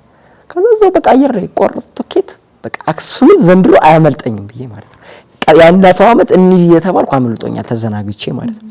ያሁኑ አመት አያመልጠኝም ብዬ ሄድኩ። አቤት አቀባበል ይለያል። ኧረ በስመ አብ ምን አይነት ሞገስ ነው እንደው እግዚአብሔር ይመስገን። የምር እግራችንን ታጥበን ከኤርፖርት ጀምሮ እግዚአብሔር በየቤቱ እየበለው እየጠጣው ዝክር በጣም ነው የምወደው መብላት። ቀበላለሁ የተገኘ በልቼ ጠላም ቢሆን ከጸበራ ቀመስ አድርጌ ይወጣሉና በየቤቱ አደ እያልኩ ናግባ እየተባልኩ ስበላ ስጠጣ በጣም ደግ ህዝብ ያለበት ቦታ ነው። ስለ አክሱም ህዝብ በጣም ማመስገን እፈልጋለሁ። የምር በጣም ለሰጣችሁኝ ክብር በጣም ይሄው አመስግኛለሁ። ማርያም በጣም ትልቅ ክብር ነው የሰጡኝ። እኔ በቪዲዮ ማይቻለውኝና ያስቀናል። በቃ አልገባም። ቪዲዮውን ለማየት አልፈልግም ነበር የአክሱም ጽዮን ስለምትቀኝ። አዎ እንዴት እንደምበሳጭ ሲመጣልኝ ማርያም እንዴት በቃ ቶሎ ነው ማሳልፈው። አልገባም። እጅግ በጣም በህይወቴ አሁን አይደለም ከድሮ ጀምሮ የምመኘው ገና በፊት ጀምሮ ዩኒቨርሲቲ ተማሪ ሳልገባ ክፍለ ሀገር እያለሁ ጀምሮ በጣም የምመኘው ቦታ ነው። ግን እስካሁን አልተሳካልኝም። አክሱም ጽዮን የረገጠ 300 ትውልድ ወደፊትም ወደ ኋላ የምታዝምር የጽዮንን ታቦት እንግዲህ ጌታችን መድኃኒታችን ኢየሱስ ክርስቶስ እግዚአብሔር በእጁ የሰራት አይደል? ደግሞ በጣም የገረመኝ ነገር ያው እዛ ከቤቴ ጀምሮ ከኤርፖርት ጀምሮ እየሰራው ነበር እነ ጽዮን ማርያም መጻሁልኪ ምናምን እያልኩ መጻሁልሽ እናቴ ማርያም እያልኩ ምናምን እየሰራው ምናምን ሄድኩና መጨረሻ ቤተክርስቲያኗ ጋር ስደርስ የሆነ አባት አሉ። የአክሱምን ጽዮን እንግዲህ ታቦቷን የሚያጠናት ሰው አንድ አባት ናቸው። አይወጡም እንትኑን አያውቁትም። 20 ምናምን አመት ከሳቸው ገብርኤልን የአክሱምን ታቦት አንድ ያጠነሰው ከዛ አይወጣም። በቃ እዛቸው አጥራለች። ከዛ ተከቦ መብላት ከፈለገ ወንዛቸው ይመጣል ይበላል እንጂ አይወጡም እነዚህ አባትና እነዛን ሁሉ አግኝቻቸው ምን አይነት ተባረኪ ሰላም ለኪ ደግመውልኝ እመቤቴ ሁላችንም ሰላም ለኪ ደግመውልን እኔና ማርያማዊት ሰላም ለኪ ተደግመውልን ከዛ መሐሌት ቆመን ውስጥ ደግሞ ትልልቅ እናቶች አሉ በእግራቸው ሁሉ ይመጣሉ ከመቀሌ ከየትም በቃ ግሸን እንደሚካሄደው የለም ከአዲስ አበባ እንደዛ ይመጣሉ። አሁን ለአዲግራት ሁሉ ተጠርቻለሁ አሁን ለመስቀል አንድ እናት አላቀ ቪዲዮ ላይ ያስገባት እናት አላይሻትም እንዲህ እየሳምኳቸው ማለት ነው። ኧረ በስመ አብ በቃ የተባቀው እንዲህ አየኝ ወደዱኝ እንደው አደረ ይኸው በጽዮን ነው ምለምን እንዳትቀርተ ብያውን አዲግራት ተጠርቻለሁና ፍቅር የሆነ ህዝብ በቃ ትልቅ የበረከት ቦታ ያገኘውበት በቃ በህይወቴ በጣም ደሞ ደስ ያለኝ አክሱም ጽዮንን ሰራቅጥ ነው። እግዚአብሔርን ጽዮን ሲባል ምናቀው እንዴት ነው በመስማት በማየት በቴሌቪዥን በተለይ ደግሞ ከታቦቷ ጋር ተያይዞ በቃ ኢየሱስ ክርስቶስ ራሱ የሰጠው ታቦት ነው ያለው ሲባል ኢማጂን እንዴት ልትሄድ ማለት አለመፈለግ አይቻልም። አስቢው አለመርገጥ አይቻልም። ታቦታ በፍጹም እኔ በቃ ስለ አክሱም ጽዮን መናገር አልችልም። ማርያምን አንተ ደግሞ ውብ አድርጎ እንደዚህ ያልብሶሃል። ውብ አድርጎ አልብሶኝ በዛሬ ፕሮግራማችን ላይ ውብ የሆነ የሀበሻ ልብስም ለብሰ ስለመጣ እናመሰግናለን። የመጨረሻ ጥያቄ አለኝ ጠይቂልኝ ተብያለሁ። ኳስ ላይ ጎበዝ ነህ? አዎ የኳስ መውደድ ኳስ ማየት ኳስ መውደድ ከመንፈሳዊ ህይወት ጋር ይቃረናል? በፍጹም እንዴት ለምን ይቃረናል? እኔ እንግዲህ የሚያውቁ ሰዎች እንዲያሩኝ እኔ አይቃረንም። ስፖርት ምን ችግር አለው? እንደውም በሁለቱም የተሻለ ስትሆኝ አሪፍ በመንፈስ ለምን ታያላችሁ እናንተ መንፈሳዊ አይደላችሁ እንዴ ለምን ታያላችሁ የሚል አይ ዶንት ኖ እኔ ማይገባኝ ጥያቄ ይሄ ነው። ከምን አንፃር እንዳሉ ቢነግሩን እኔ ብሰማ ቢያንስ እንደው እኔ እንኳን በሁለት ማሊያ ተጫወቱ የሚል ኮሜንቱን ላይ እቺ ምንድነው ይሄ ዝም ብሎ ሰው አለ አይደለ ዝም ብሎ ለወሬ ነው እንጂ ምንም ኳስ ማየት እኔ ስጮት ነው ያደግኩት ኳስ በቃ በጣም ነው ኳስ መወደው እኔና እሱ ያስተዋወቀን ኳስ ነው የረጅም አመት ጓደኛዬ ነው እንዳልኩሽ አሁን ማናጀር ነው የሚያግዘኝ ማለት ነውና በቃ ኳስ በጣም ያልፍልኛል ምለው ሲጀምር በኳስ ነበር እኔ ማርያምን ለኳስ የከፈልኩት ዋጋ ልነግርሽ አልችልም እግዚአብሔርን ነው ማለት ከነ ቤተሰቦች እናቴ እንደምታያት ወጣት ናት በጣም ልጅ ናት ወጣት ብቻ ሳይሆን ገና በ14 አመቷ ነው የወለደች በ14 እዚህ አመቷ ነው የወለደች አንተ ብቻ ነህ ልጅ እኔ መጀመሪያ ነኝ ከዛስ ከኔ ቀጥሎ ሁለት ወንድ አንድ ሴት አለች እኮ ያ ጓደኛሞች ናቸው እህትና ወንድም ነው የምትመስሉት መልካቸውም ስለሚመስል እኔ በቃ ወጣትነት እንደዚህ አርጌ በደውባት ተክሳታለ መካሻ ጊዜ ነው ስለ እናቴ ያው መናገር ከኔ በላይ ምነግርሽ ነገር የፒያሳ ሙሉ የፒያሳ ሰው የጣሊያን ሰፈር ሰው ይመሰክርላታል ባህር ዳርም ይመሰክሩላታል የሷን እናትነት ማለት ነው አስቢው በዛ እድሜው ወልደኝ ገና እናትነት እኮ እንዲገባሽ እኮ ትንሽ ቢያንስ መብሰልም አለበት በዛ ወልደኝ በጣም ብዙ ፈተናዎችን በእኔ አይታብኛለሽ በጣም ምነግርሽ ነገር እግዚአብሔር ይመስገን በጣም የሆነ ቤት ላልገዛላት ይችላል መኪና ላልገዛላት ይችላል ግን እዚህ መንገድ ላይ ስላለው ለሷ በጣም ደስተኛ ነኝ በቃ ገባ እሷም ሁሌ ትለኛለች ቤትና መኪና ለኔ ኖ ማተር በቃ ማተር ያረም ይሄ ሰው ልጅ ከሱስ ወጥቶ ከብዙ አይነት ነገር ወጥቶ በመንፈሳዊ ከእግዚአብሔር ጋር መቆራኘት ራሱ ለቤተሰብ ትልቅ ነገር ነው አባቴም እንደዛው ታሪኩ ታደሰ በቃ እሱም በቃ የማዘር እንደውም 1 አመት አትበልጠውም ብለሽ ነው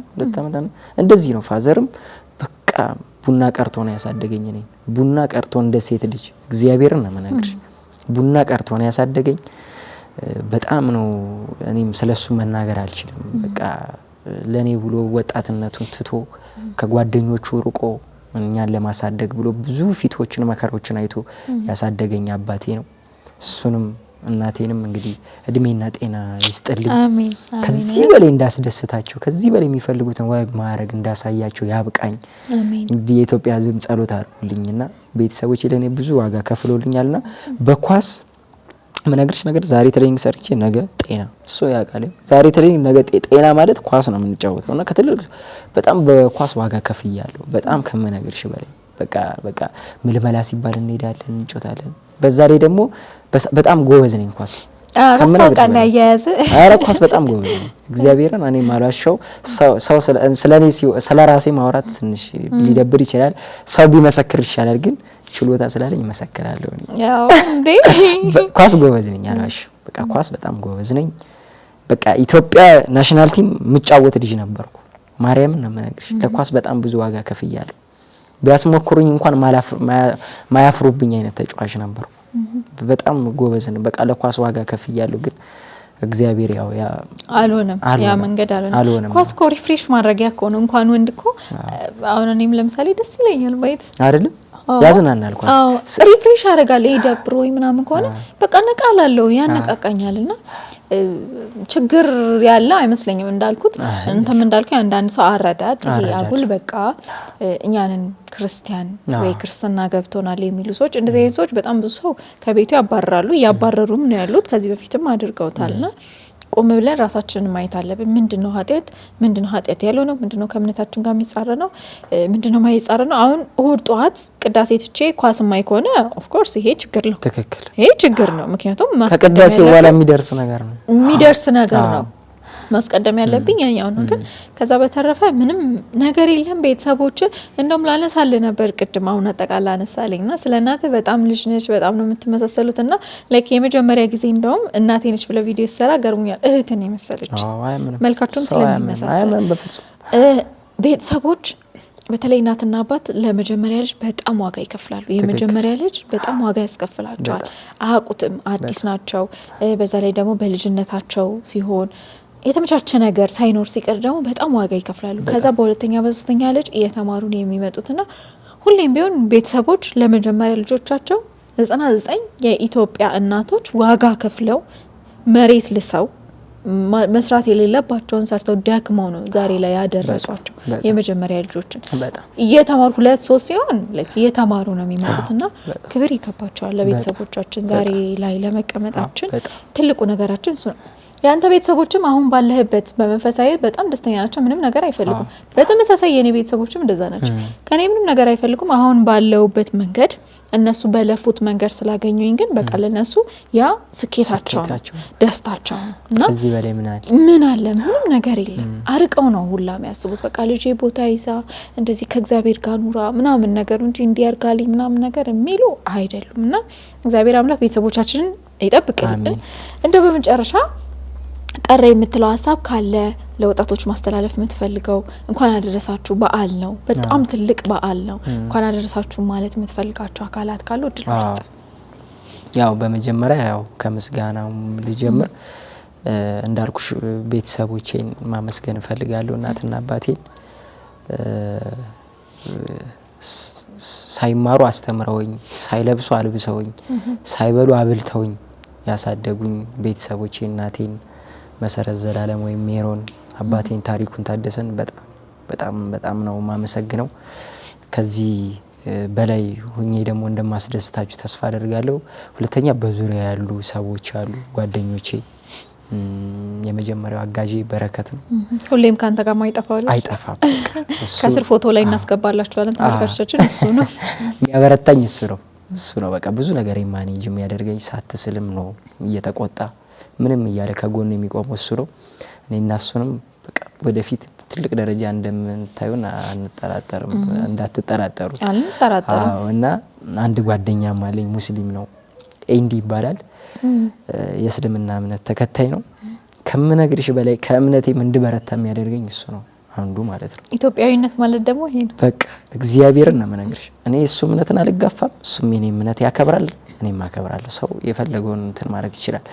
እና ያለን በቃ ቁርኝነት እንዴት እንደሚያስብልኝ እሱ ሳይሰራ ሳይቀርጽ እሱን እኔን እያስቀደመ እግዚአብሔር ነው የምነግርሽ።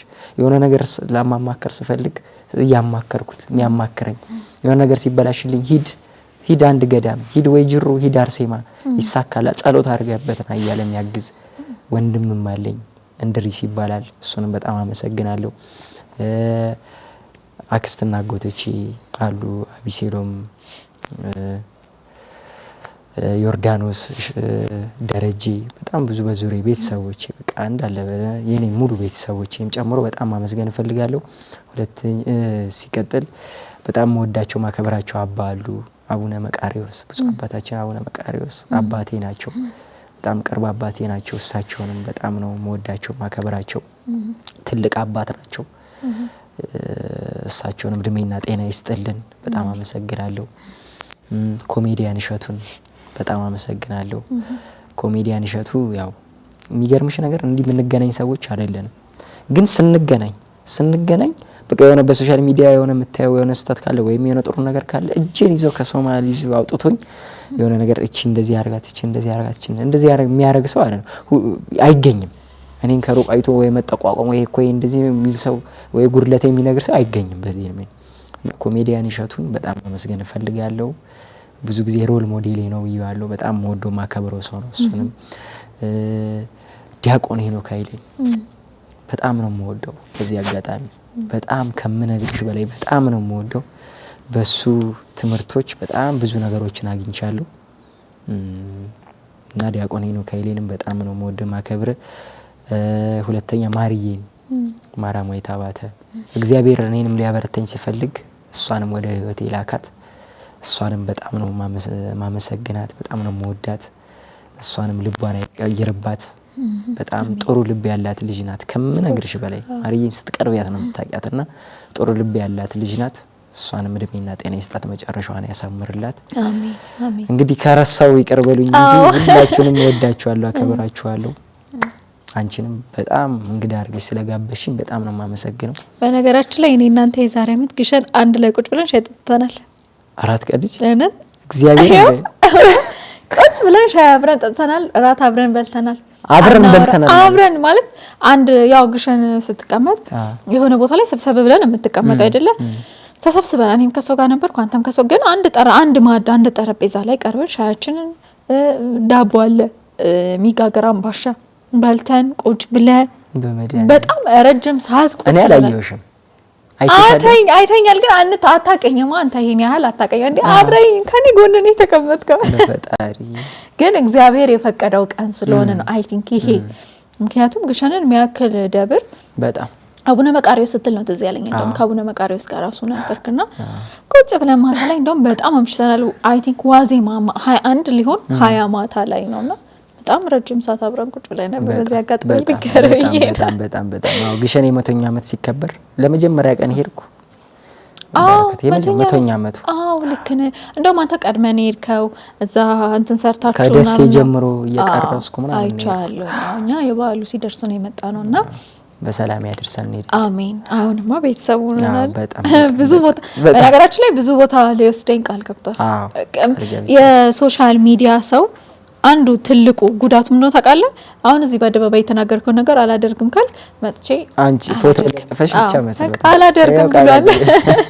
አላደርግም ብሏል ይሄ ትልቁ ጥቅማችንም ይሄ ነውና በጣም አድርጌ ነው እውነት ማመሰግነው እግዚአብሔር አምላክ ከዚህ በላይ ከፍ ያድርግ ከዚህ በላይ ሞገስ ይሆነ በነገራችን ላይ ጥር 24 ኢቲአርት ሚዲያ የሚያዘጋጀው ማዕዶት ለኢትዮጵያ 14ኛው አለ ፍንጭ ሰምቻለሁ እሺ መተታቃለ አንዲ መተታቃለ ተገናኝተናል በነገራችን ላይ ብዙ ቦታ ተገናኝተናል ግን የማውራት እድሉ ያኔ አስተውዬሻለሁ ተያይተናል የግሸኑ ነው የጠፋው ያ የግሸኑን ማታስተውለኝ የዛኔ ብዙም ስለነበረች ግን አንድ እንዲ ክብ ሰርተን ቦታ አንተን ክብ ሰርተን ነው የእንትኑን የማዕዶት ጊዜ ግን የትኛው ጊዜ እንደሆነ አላውቅም ሚኒሌም አዳራሽ ተገናኝተን ነበርና ጥር 24 በሚኒሌም አዳራሽ 14ኛው ማዕዶት ለኢትዮጵያ እንግዲህ ያዘጋጅተናል ጋብዣለሁ ከምትፈልገው ሰው ጋር አመሰግናለሁ ብትቀር ወጣው አልቀርም ተመልካቾቻችንም እንግዲህ ጥር 24 በሚኒሌም አዳራሽ 14ኛው ማዕዶት ለኢትዮጵያ ተዘጋጅቷል ማለት ነው ብዙዎቻችሁ 2018 ከገባ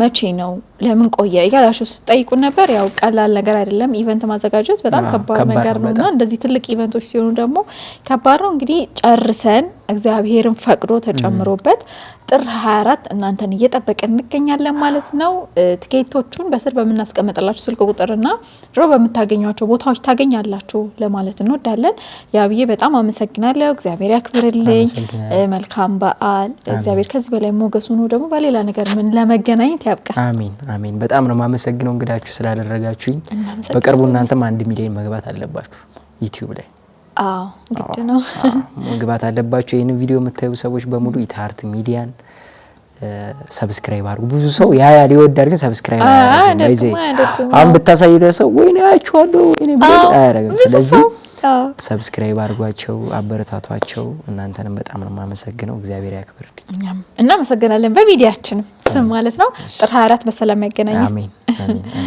ተመልካቾቻችን እንግዲህ እጅግ በጣም ደስ የሚል ቆይታ ነበር ከያብ ስራ ጋር ያደረኩት ማለት ነው ብዙ ነገር እንደተማራችሁበት ተስፋ አደርጋለሁ እኔ እንኳን እዚህ ጋር ቁጭ ብዬ በጣም ብዙ ነገሮችን ተምሬበታለሁ ወስጄበታለሁ አቅጄበታለሁ ማለት ነው እዚህ ጋር ቁጭ ብዬን ኢንተርቪው በተደረገበት ሰዓት እናንተም ብዙ ነገር እንደተማራችሁበት ተስፋ አደርጋለሁ እንግዲህ የዛሬው የልዩ የጥምቀት የበዓል ዝግጅታችን ይሄ ይመስል ነበር በቀጣይ በሌላ እንግዳ እስከምንገናኝ ድረስ ቸር ቆዩልን